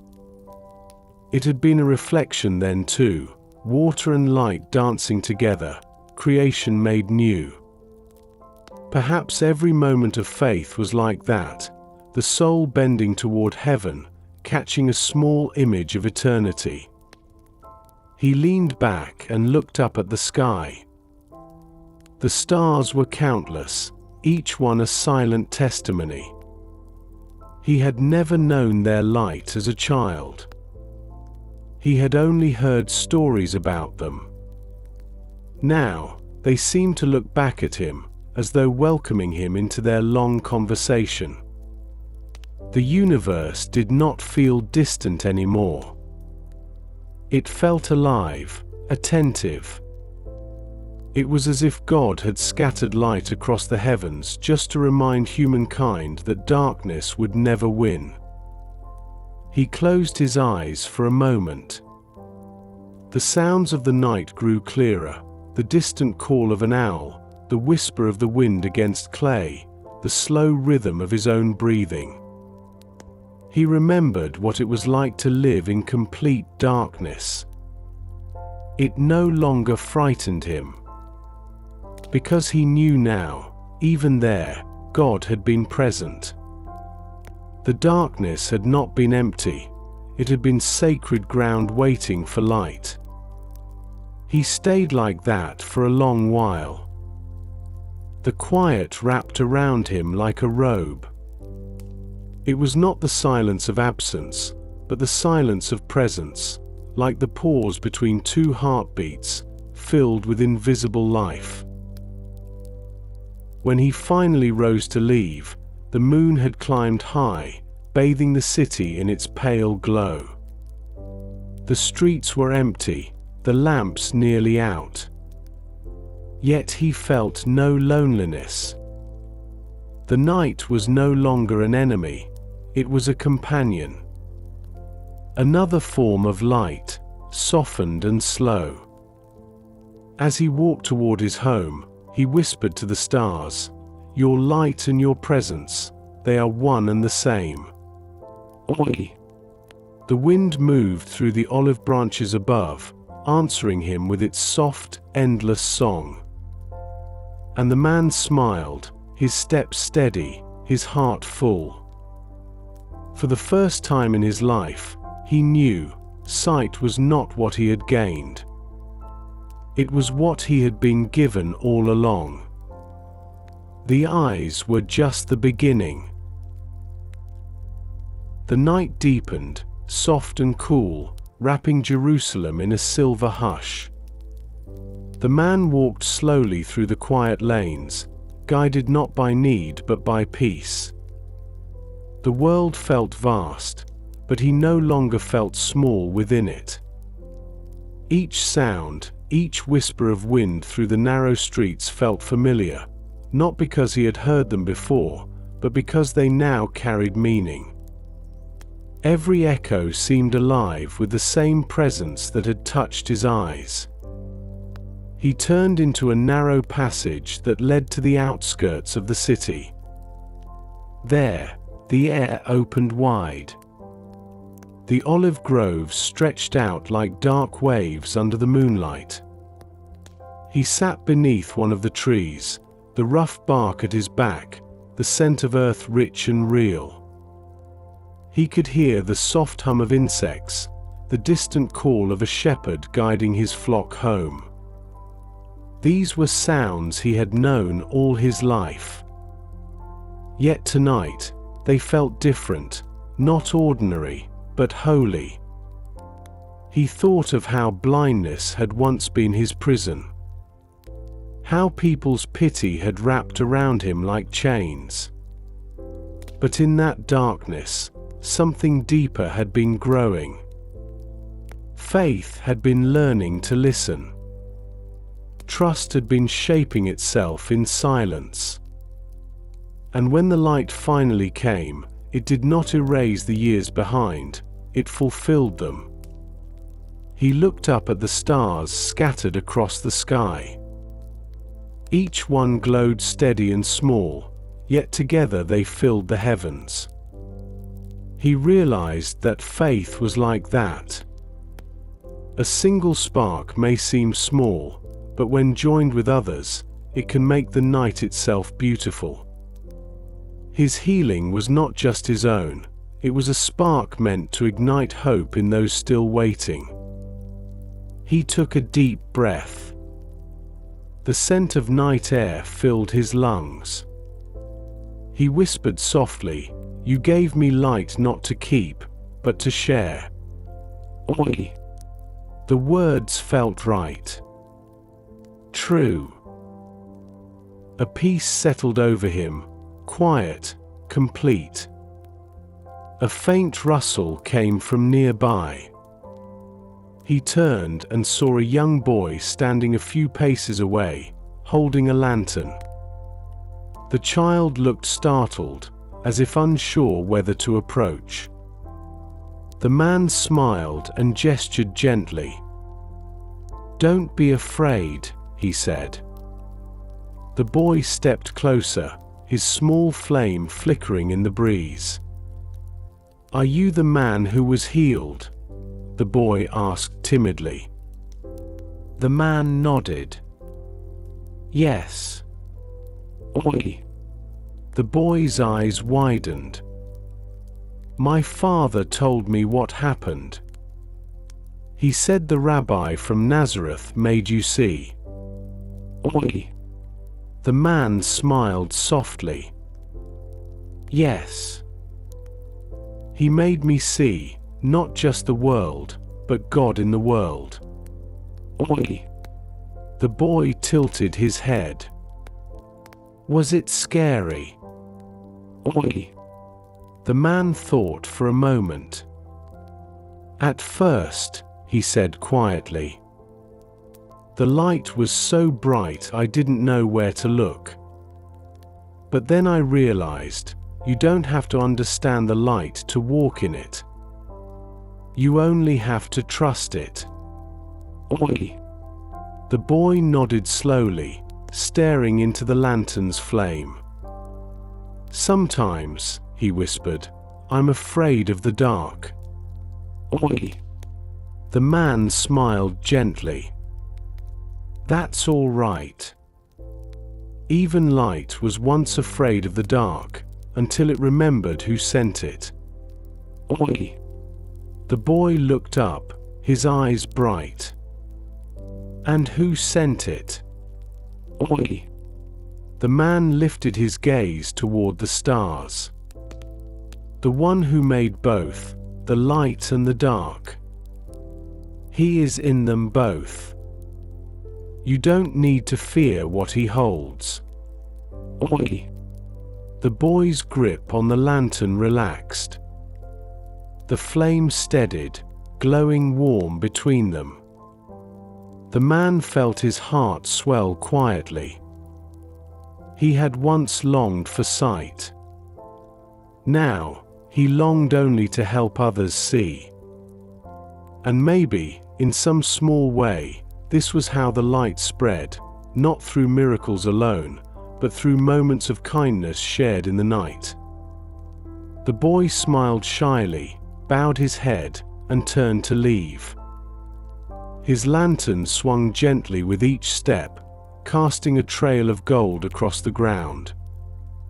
The man watched until he disappeared among the trees. The darkness closed in again, but it did not feel empty. The memory of that small light still lingered. He leaned back once more against the olive tree. His eyes lifted to the sky. The stars shimmered, patient and eternal. He thought of Jesus again, of his hands mixing earth and breath, of his voice that carried peace without needing to prove it. Everything about him was light. Not the kind that blinded, but the kind that revealed. The kind that showed truth gently, until the heart could bear it. He whispered, "You are the light of the world. And you have made me part of it." Oi. The words drifted upward like incense, unseen but fragrant with devotion. The wind sighed through the grove, and for a moment, it almost sounded like an answer. As though the night itself whispered back, "Yes. You are mine." Oi. He smiled and let his head rest against the tree. The moonlight spilled across his face. He closed his eyes, but this time, it was not darkness he saw. It was light, soft, living, endless. And in that quiet moment, the man who had once begged by the road finally understood what it meant to see. To see not with the eyes alone, but with the soul. To see that even in the stillness, even in the dark, God was everywhere. The night gave way gently to the first soft glow of morning, the kind of light that arrives quietly, spreading warmth before color. The man was still beneath the olive tree, half awake, half in prayer. The cool air brushed against his face, and the earth beneath him felt alive, humming with the promise of a new day. When he opened his eyes, The sky above was a pale silver, trembling with the first breath of dawn. He rose slowly, stretching his hands toward the horizon. The world before him seemed washed clean, every leaf glistening with dew, every branch whispering softly as if in worship. He stood for a while, simply breathing it in. It amazed him still, how light could change everything without making a sound. No thunder, no fanfare, just quiet transformation. That was how grace moved too. Not with noise, but with nearness. He began to walk back toward the city. The path wound gently between the trees, the ground cool and damp beneath his feet. Birds were beginning to stir, their songs rising one by one, threading the morning with music. He smiled, even creation seemed to begin each day in praise. It made sense to him now. To see was to worship. To witness the world was to thank its maker. As he neared the outer wall, he saw a woman drawing water from a well. Her shoulders bent with age, her hands trembling as she lifted the bucket. Without a word, he stepped forward and helped her steady it. She looked up, startled, then smiled with weary kindness. "Thank you, son," she said softly. He returned her smile. "You're welcome. The water is heavy this morning." Oi. She nodded. "These old arms aren't what they used to be." Oi. He poured the water into her jar carefully, making sure not a drop was lost. When he finished, she studied his face. "You have kind eyes," she said quietly. "Are you from Jerusalem?" Oi. He hesitated, then nodded. "Yes," he said. "But I used to live in darkness. A man named Jesus gave me light." Oi. Her gaze softened at the name. "I have heard of him," she whispered. "They say he heals the broken." Oi. "He does," the man replied. "But not just bodies, hearts, too. Sometimes he heals the places we didn't know were hurting." Oi. The woman smiled faintly, the lines around her eyes deepening. "Then may he pass by here again. This world needs his touch." Oi. The man looked at her and said, "He already has." Oi. She didn't understand, but she nodded, taking her jar and walking slowly down the road. He watched her go, the morning light catching the water that swayed inside the vessel. It shimmered like a living thing. And he thought, the whole world was like that jar. Fragile, carried by trembling hands, yet filled with light if only held carefully. He continued walking. The city gates came into view, glowing gold as the sun began to rise. The guards were changing shifts, their armor glinting in the light. He paused for a moment, watching how the sun struck the stone, making it blaze like fire. It reminded him of his first sunrise, that shock of beauty, that overwhelming sense of being seen by heaven. The same light now wrapped the city, painting even its rough edges with grace. He entered the streets as they awakened. Merchants calling softly, children chasing one another, women sweeping dust from their doorways. Life beginning again, ordinary and eternal all at once. He walked among them with quiet wonder. To most, this was just another morning. But to him, every new day felt like resurrection. He passed the temple and stopped at the base of its steps. The same place where he had once sat in darkness. The same stones that had felt cold beneath his fingers now shimmered with warmth. He ran his hand along them, smiling. He remembered how afraid he had been then, of rejection, of shame, of being unseen. But God had seen him all along. Not as the world did, but as he had always been, a soul waiting to be filled with light. He climbed the steps slowly, the rhythm of his breathing matching the rising of the sun. At the top, he stood facing the great doors of the temple. The light reflected in their bronze surface, blinding for a moment. He closed his eyes and let it wash over him.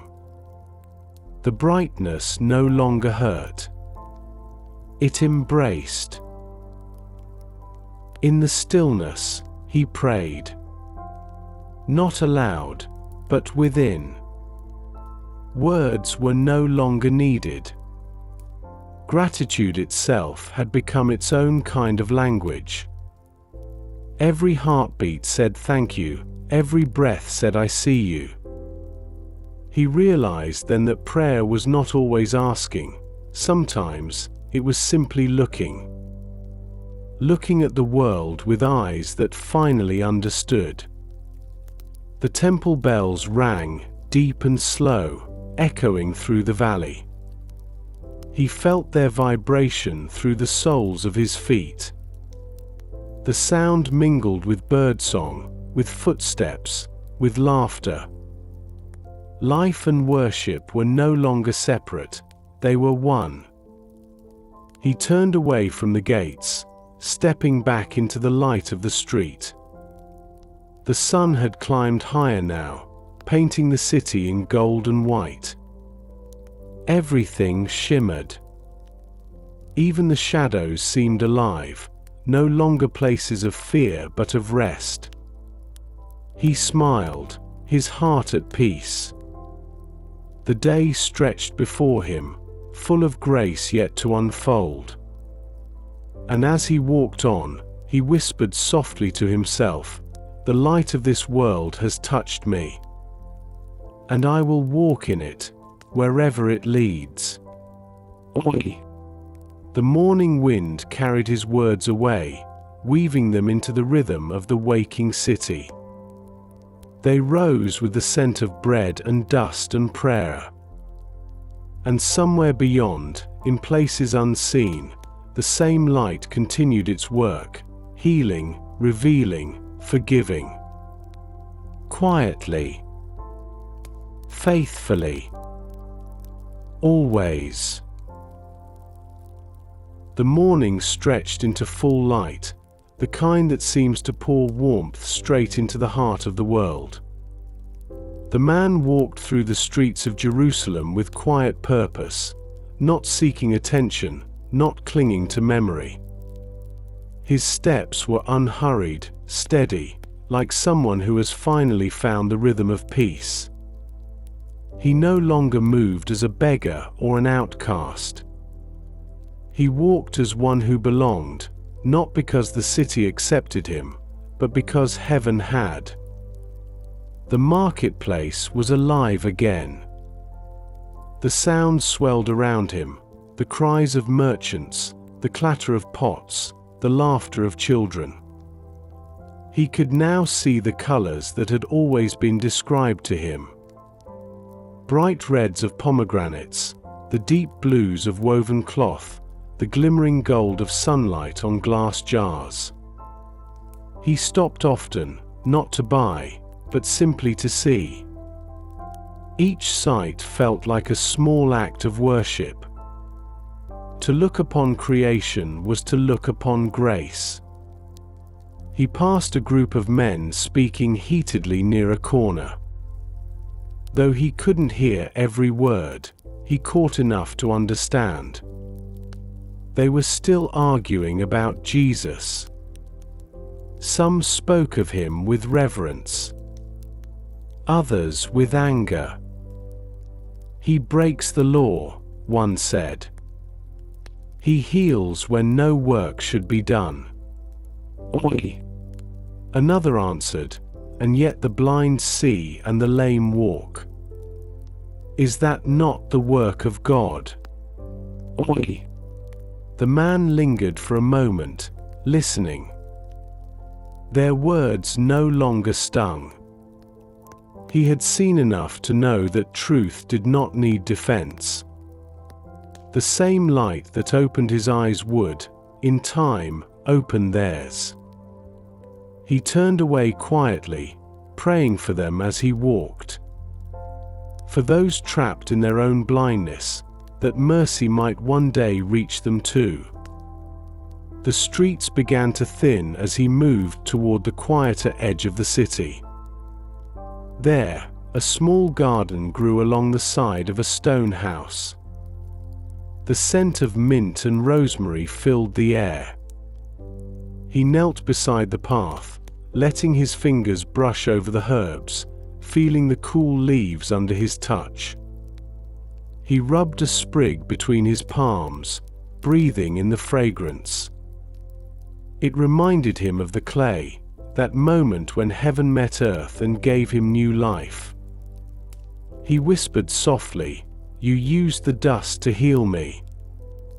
What I once thought was lowly, you made sacred."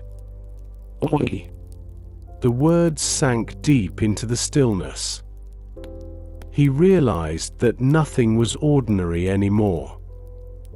Not dust, not water, not light.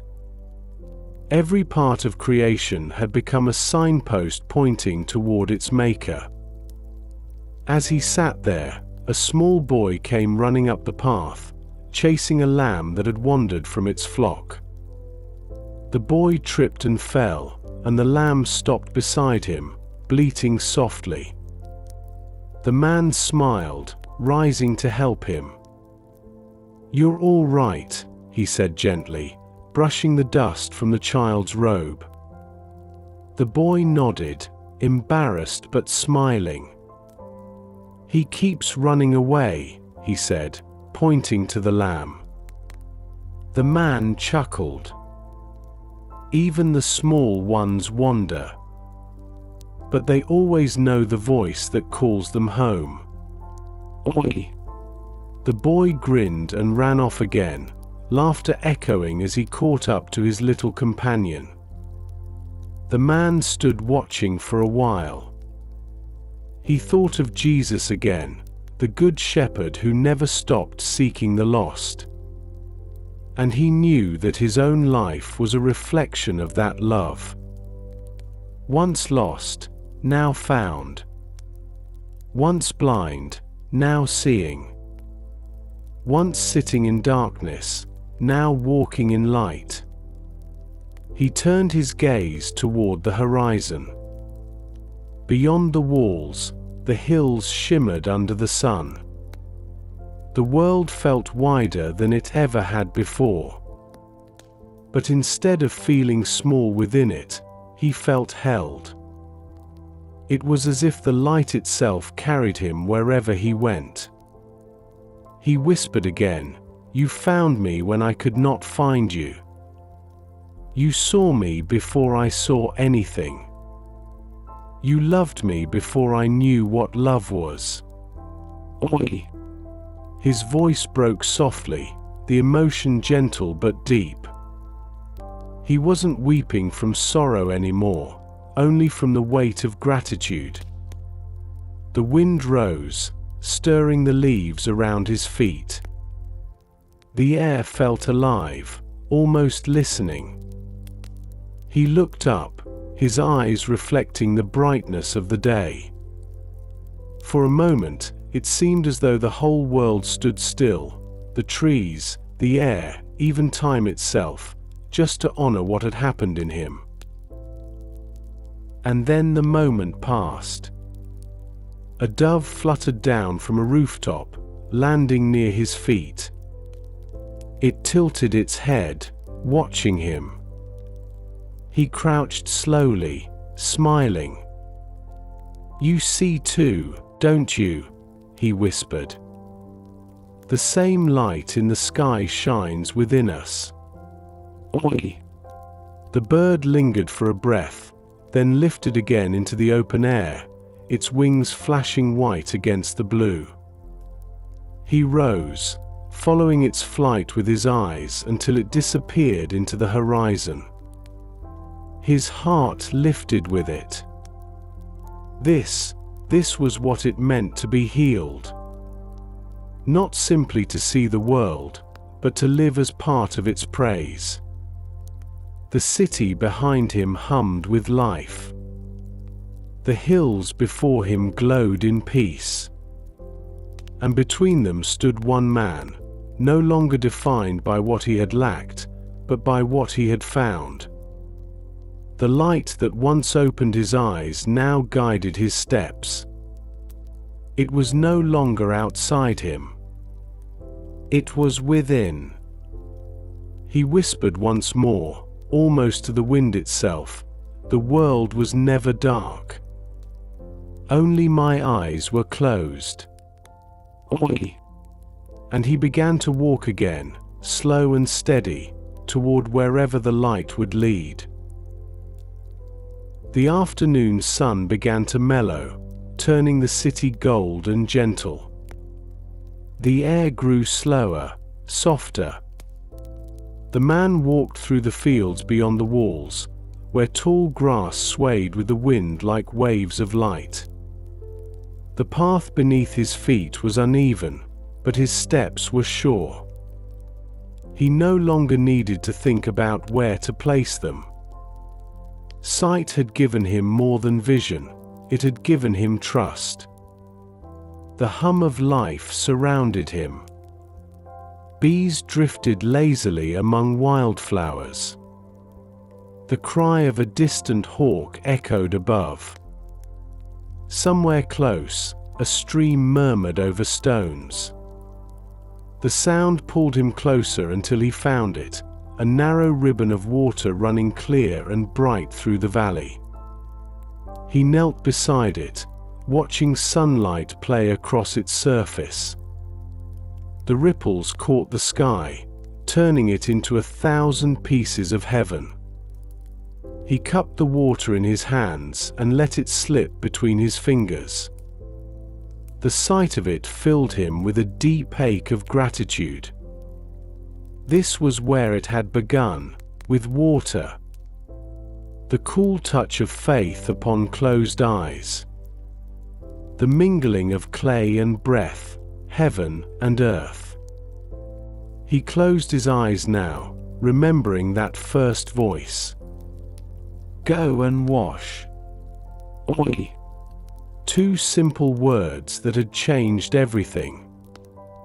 He whispered softly, "I did, Lord. And I am still washing. Every day, your light cleanses me again." Oi! His reflection trembled in the stream, shifting and reforming with the current. It reminded him how faith moves, not fixed, not rigid, but flowing. Always finding a way around the stones. He sat upon the bank and watched the water for a long while. The sound became a rhythm inside him. He could almost hear his heartbeat keeping time with the stream. In, out. Flow and rest. The same motion as grace. A shepherd passed nearby, leading a small flock down to drink. The sheep moved hesitantly at first, then confidently once they heard the sound of water. The man smiled, watching the shepherd kneel beside them. The image brought warmth to his chest. "My sheep hear my voice, and they follow me." Oi! He knew that voice now. He had followed it without knowing where it led, and it had led him to life. The shepherd looked up and greeted him kindly. They spoke for a moment, their words simple, about weather, about the land, about the kindness of still days. Before leaving, the shepherd said softly, "You have the look of one who's seen more than the world." Oi.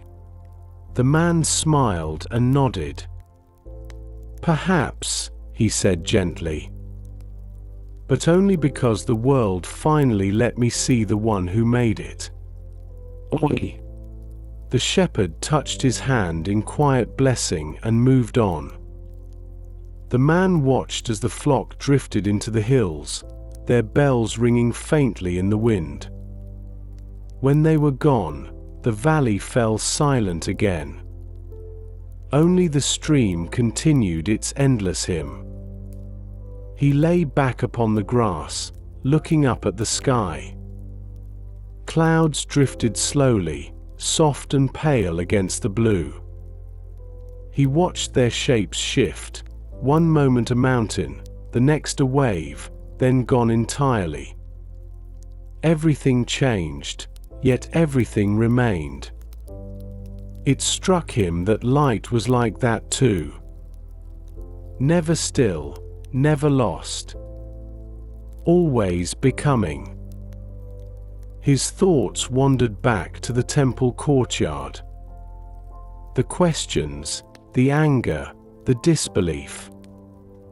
He could still hear the words, "How can this be?" Oi. But those words no longer burdened him. Not everyone would understand what God was doing.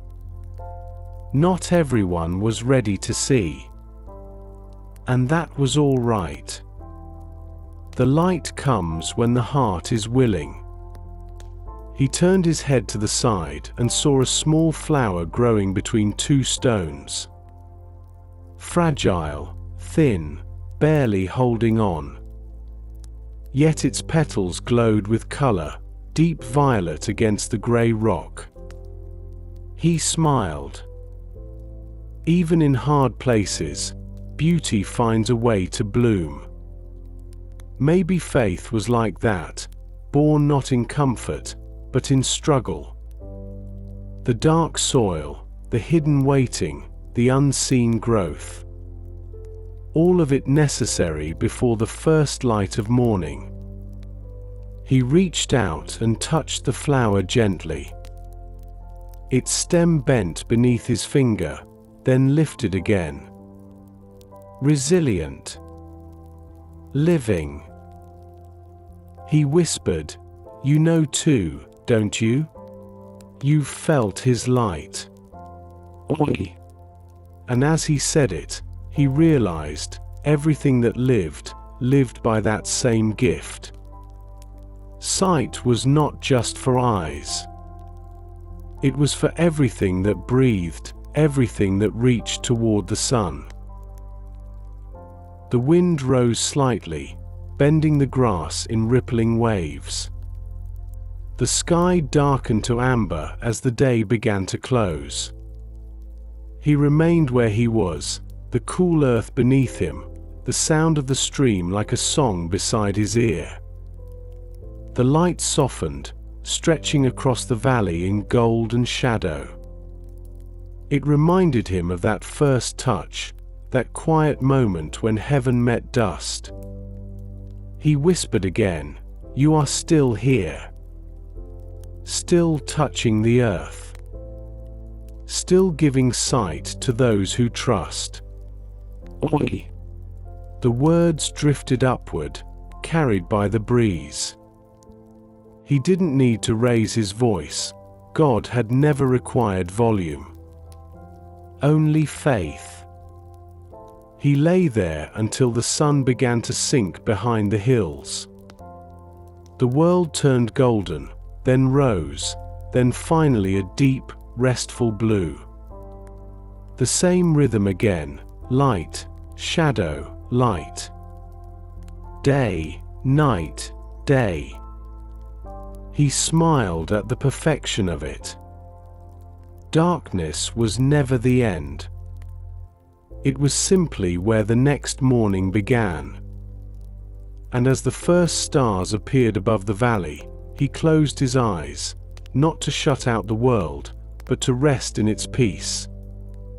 The sound of the stream whispered like prayer. The wind cooled his face. And the light, that quiet, endless light, remained within him, steady as a heartbeat. The sun had dipped behind the hills now, leaving a trail of amber that slowly faded into violet. The man remained by the stream, still and quiet, watching the last flickers of light tremble upon the water. The sky deepened with every breath, the first stars beginning to pierce through the dusk. The day was ending, but his spirit felt wide awake. He traced the surface of the water with his fingertips. Each ripple carried the reflection of 1,000 tiny stars. The light danced and disappeared, then returned again. He thought of how life did the same, moments of brightness, moments of shadow, all flowing toward something larger. The stream had no fear of darkness. It only kept moving. He leaned back, resting against the slope of the earth. The grass was cool now, the scent of evening flowers thick in the air. Somewhere in the distance, a shepherd's flute played softly, the same haunting melody he had heard the night before. The notes drifted through the valley like a prayer that had forgotten its words. He listened, and his heart settled into the rhythm of peace.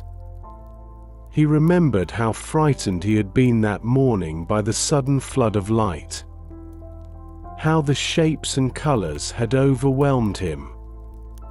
But over time, the brightness had softened, teaching him not to fear clarity.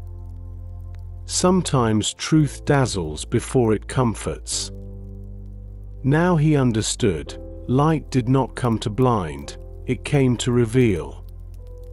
He picked up a smooth stone from the riverbank and held it in his palm. Its surface was cold, yet it caught the faint glimmer of the fading sky. He turned it over, tracing its curves. It had been shaped by years of flowing water, softened by time and patience. He smiled. That was what faith did to the heart. It carved, it smoothed, it transformed. Slowly, gently, endlessly.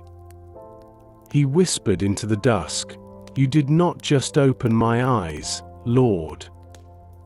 You opened my heart." Oi. The sound of his voice merged with the wind, disappearing into the night. He didn't need to know where his words went. Heaven always listens. The sound of footsteps approached from behind. He turned slightly. A young woman, carrying a small basket of grain, was walking home from the fields. She stopped when she saw him by the water. "It's almost dark," she said softly.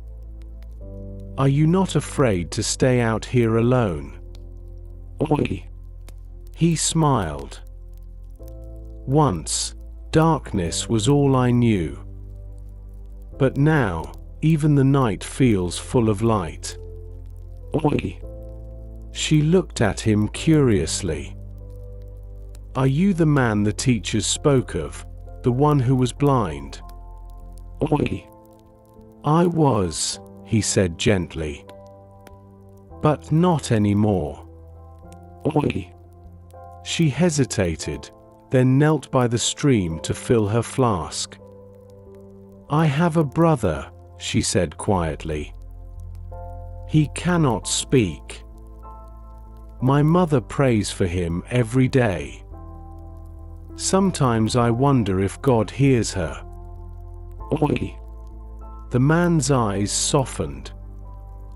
He does, he said.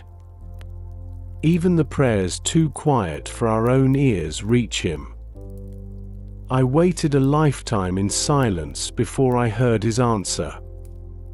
But when it came, it was enough for every year I waited. Oi. The woman's eyes glistened in the fading light. Then I will keep praying, she whispered. He nodded, smiling. Do that. For prayer is like light too. It moves where we cannot see. It reaches where our hands cannot go. And it never returns empty. Oi. She stood, her face peaceful now. Thank you, she said. May the one who healed you heal all who wait.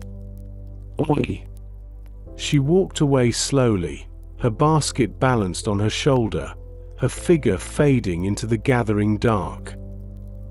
He watched her go, his heart full of quiet joy.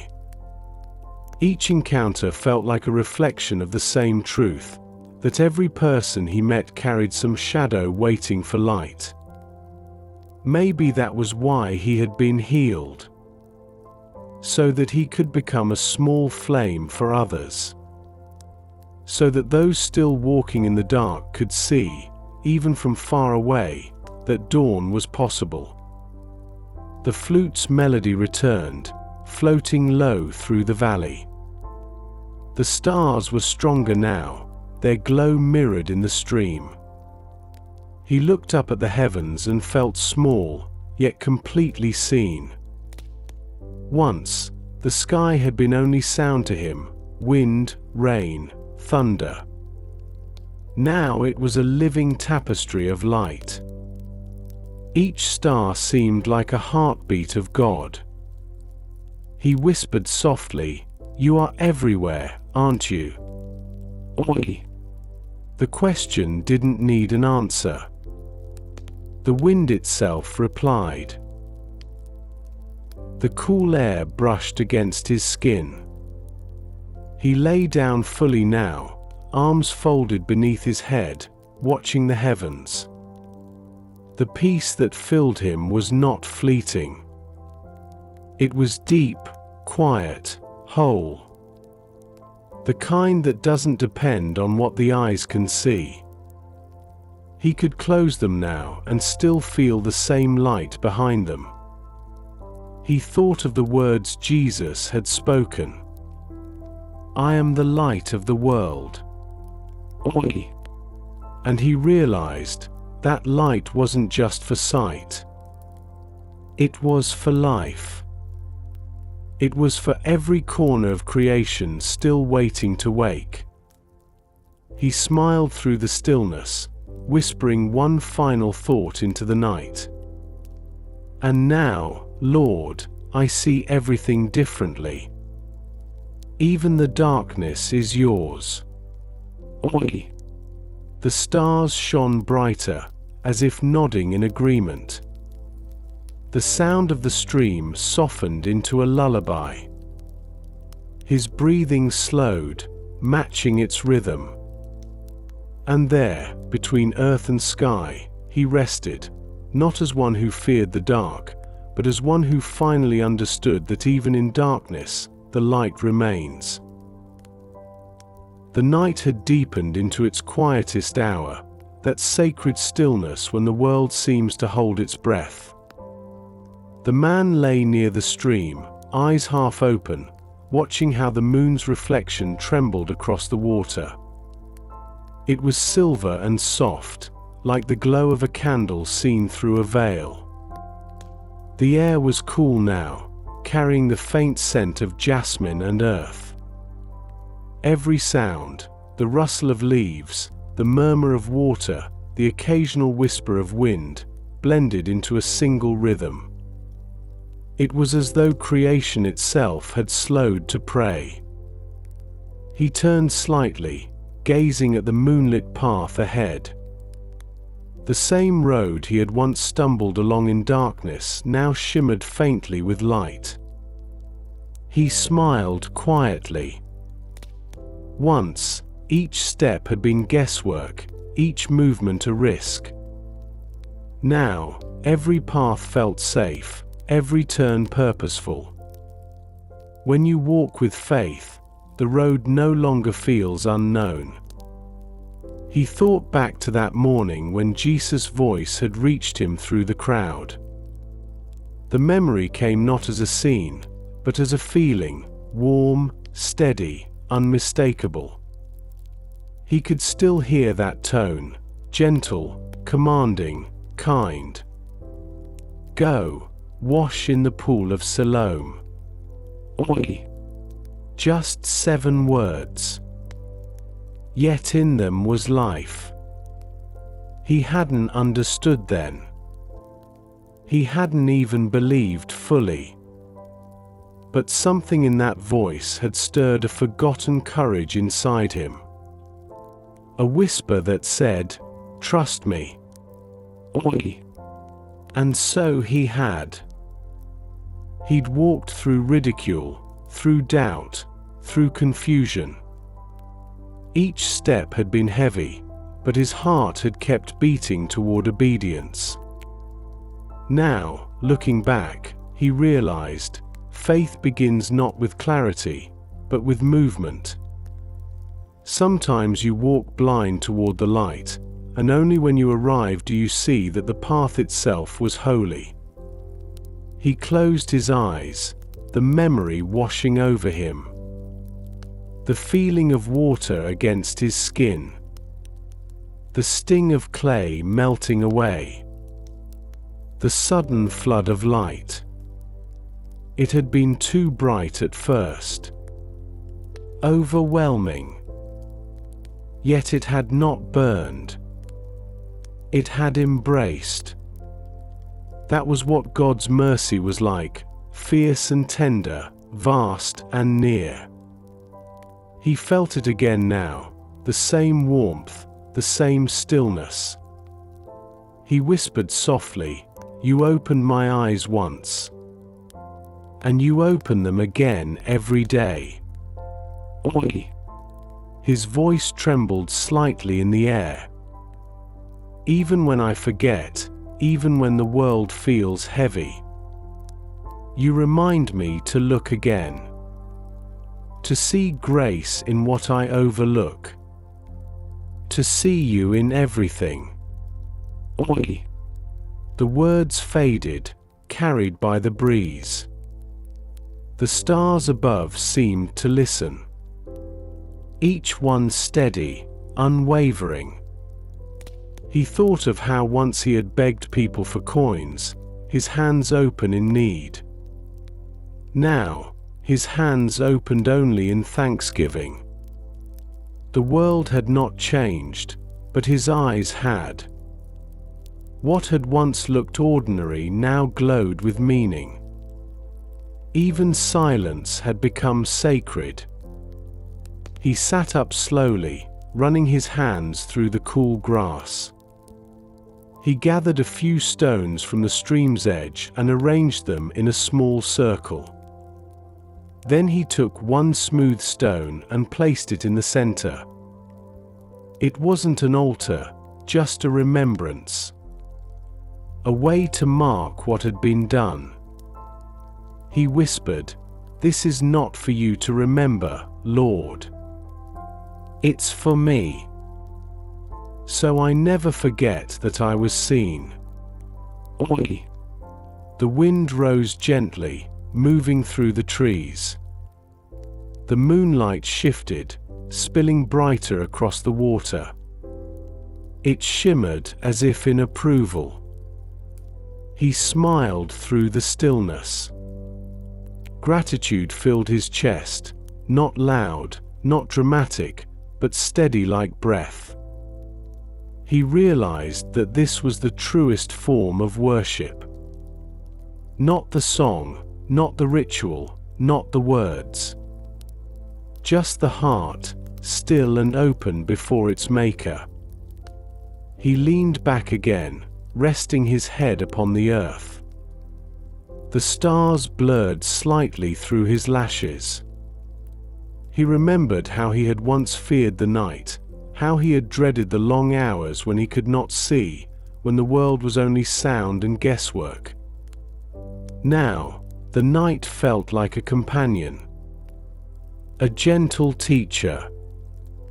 For even here, he could see light.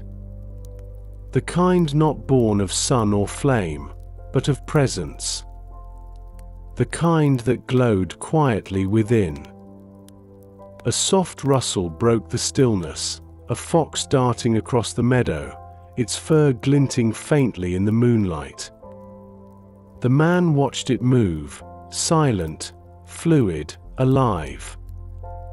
Even that small creature seemed to be part of something sacred. Nothing was too small for God's gaze. Nothing unseen by the light that made all things. He whispered once more, barely above breath, "You are here. Even in the quiet. Even in the dark. You are here." Oi. And as the words left him, they no longer felt like hope, they felt like certainty. The kind that settles deep and never leaves. The moon climbed higher, painting the hills in silver and shadow. The stream flowed on, unending. The man's eyes grew heavy. Not from weariness, but from peace. He let them close, not in blindness, but in rest. The same hands that had formed the clay still held him now. And as sleep began to draw near, the last thing he felt was light, soft, eternal, and utterly alive.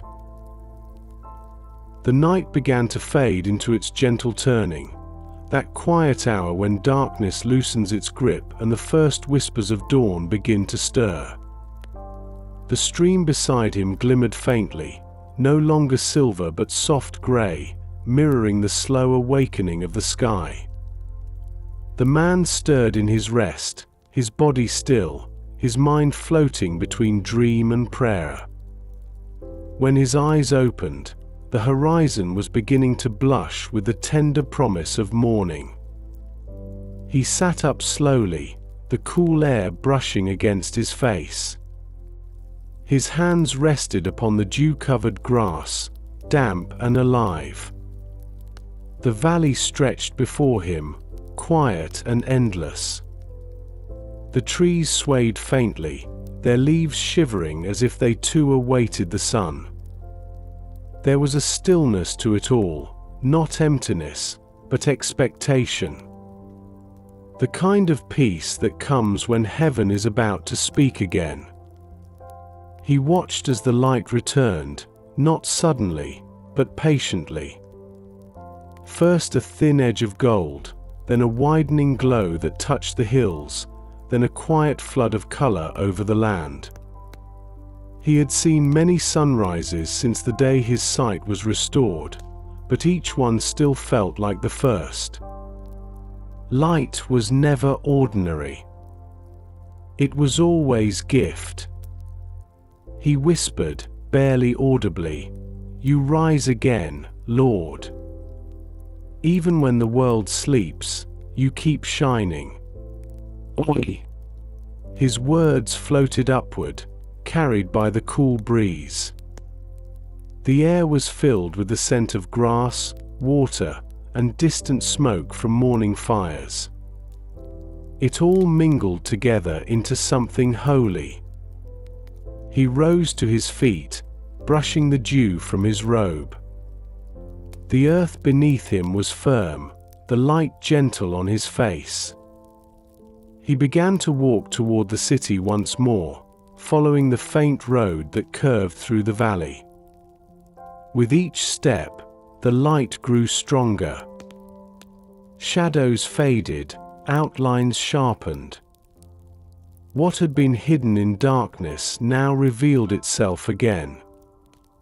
stones, flowers, the delicate web of a spider shining with moisture.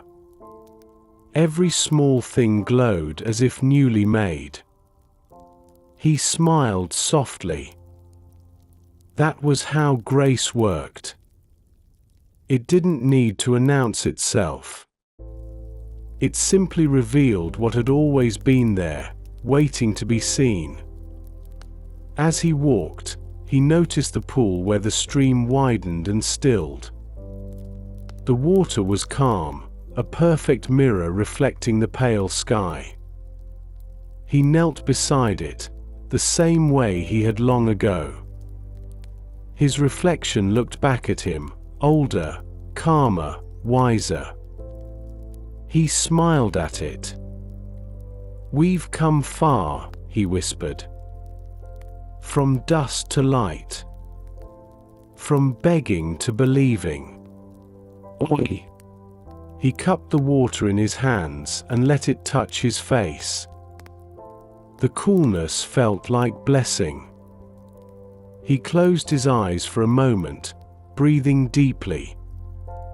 The sound of the water, the scent of the earth, the warmth of morning, everything sang the same silent hymn. He stayed there for a while, lost in the peace of it. The world around him moved at its own slow rhythm. Birds began to call to one another. Somewhere far off, a bell rang from the temple. The city was waking. Yet even in its distance, he could feel the presence of light everywhere. Not just in the sky, but in the pulse of life itself. He thought of the people he had met, the boy with the lantern, the old woman at the well, the shepherd, the traveler, the woman who prayed for her brother. All of them, in their own way, had carried a flicker of that same light. Perhaps that was the mystery, that once you are touched by it, you begin to carry it too. You become part of the illumination that moves quietly through the world. He whispered again, "Your light passes from hand to hand, from heart to heart. It never fades. It only spreads." Oi. The sun crested the horizon then, spilling its full warmth across the valley. The world turned gold. The stream caught fire with reflection. He stood there in silence, the glow washing over him. He had no need to speak now. Gratitude lived beyond words. For a moment, he felt as though heaven and earth had drawn close enough to touch. The same presence that had shaped the first dawn was here again, breathing, moving, alive. And in that stillness, he understood something new. Light was not just a gift to receive. It was a call to become. He took one final look at the shimmering water and whispered, "You healed me to be more than a man who sees. You healed me to be light." Oi. The words felt right. True. A quiet vow, sealed in morning's breath. He turned toward the city once more. The road glowed ahead of him, warm beneath his feet. He walked without hurry, his shadow long, his heart full. Every sound, every scent, every beam of light seemed to hum with the same truth, that God's mercy had no end. It flowed like the stream beside him. It rose like the dawn. It lived like the breath within him. He smiled and whispered one last time, "You are with me. Always. In every step, in every sunrise.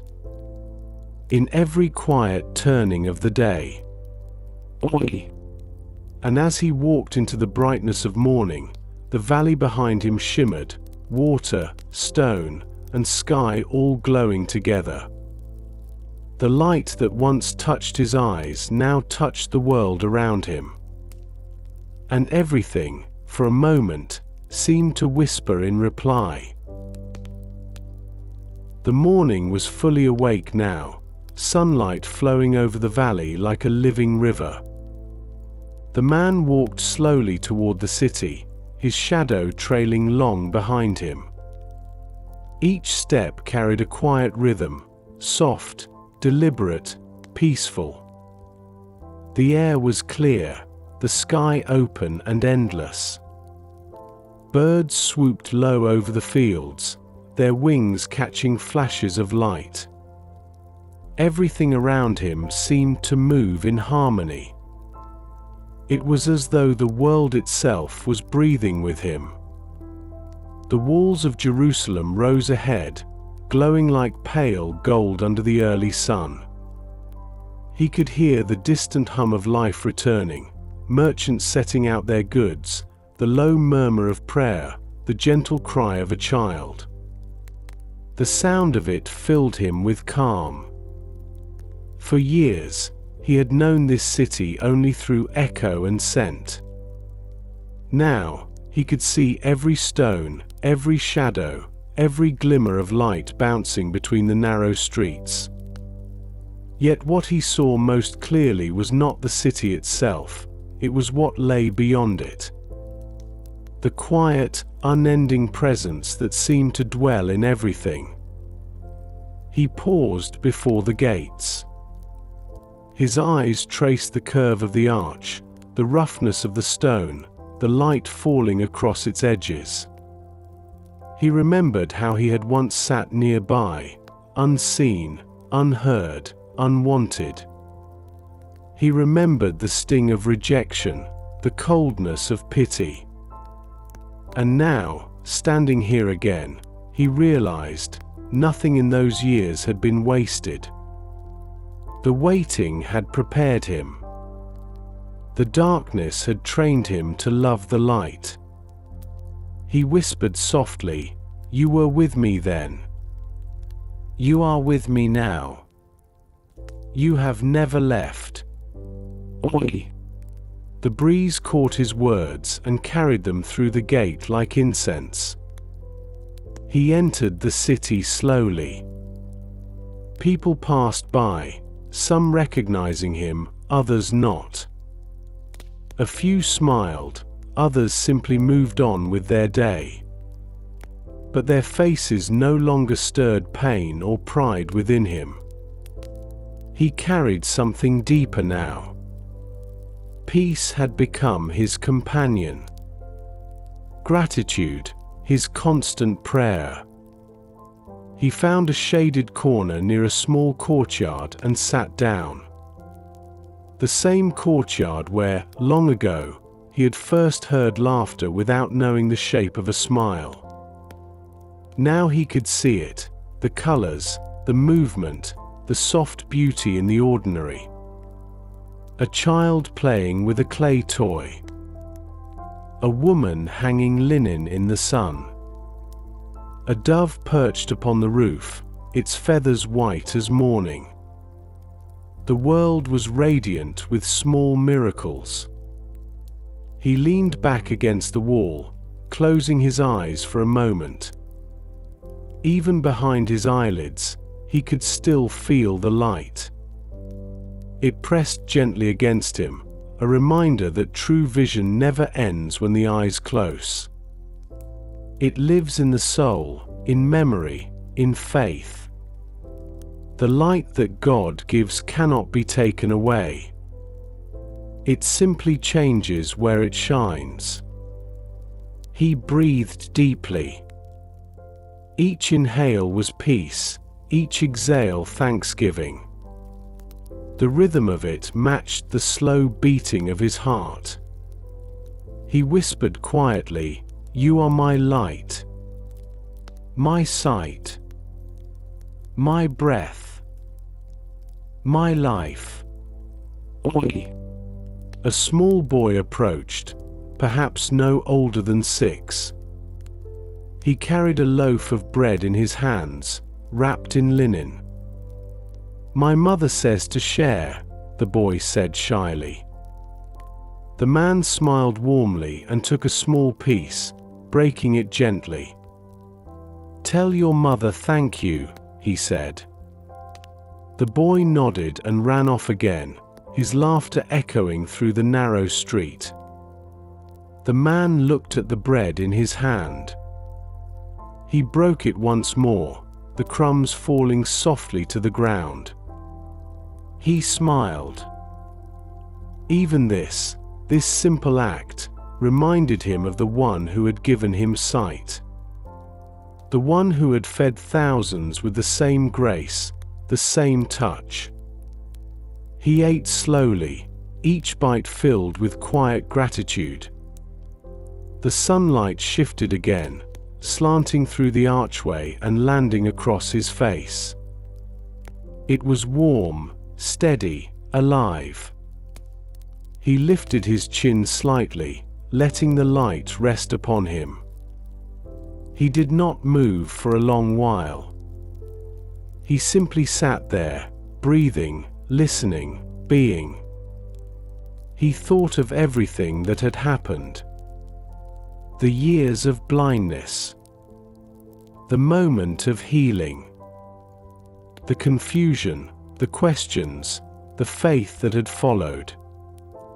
It all flowed together now into something whole. Nothing wasted. Nothing lost. Every tear, every prayer, every silent moment had been a step toward this peace. He whispered softly, "You have turned my darkness into light, my wandering into worship, my weakness into witness." Oi. The words fell like gentle water, soaking into the stillness. He looked toward the gate once more.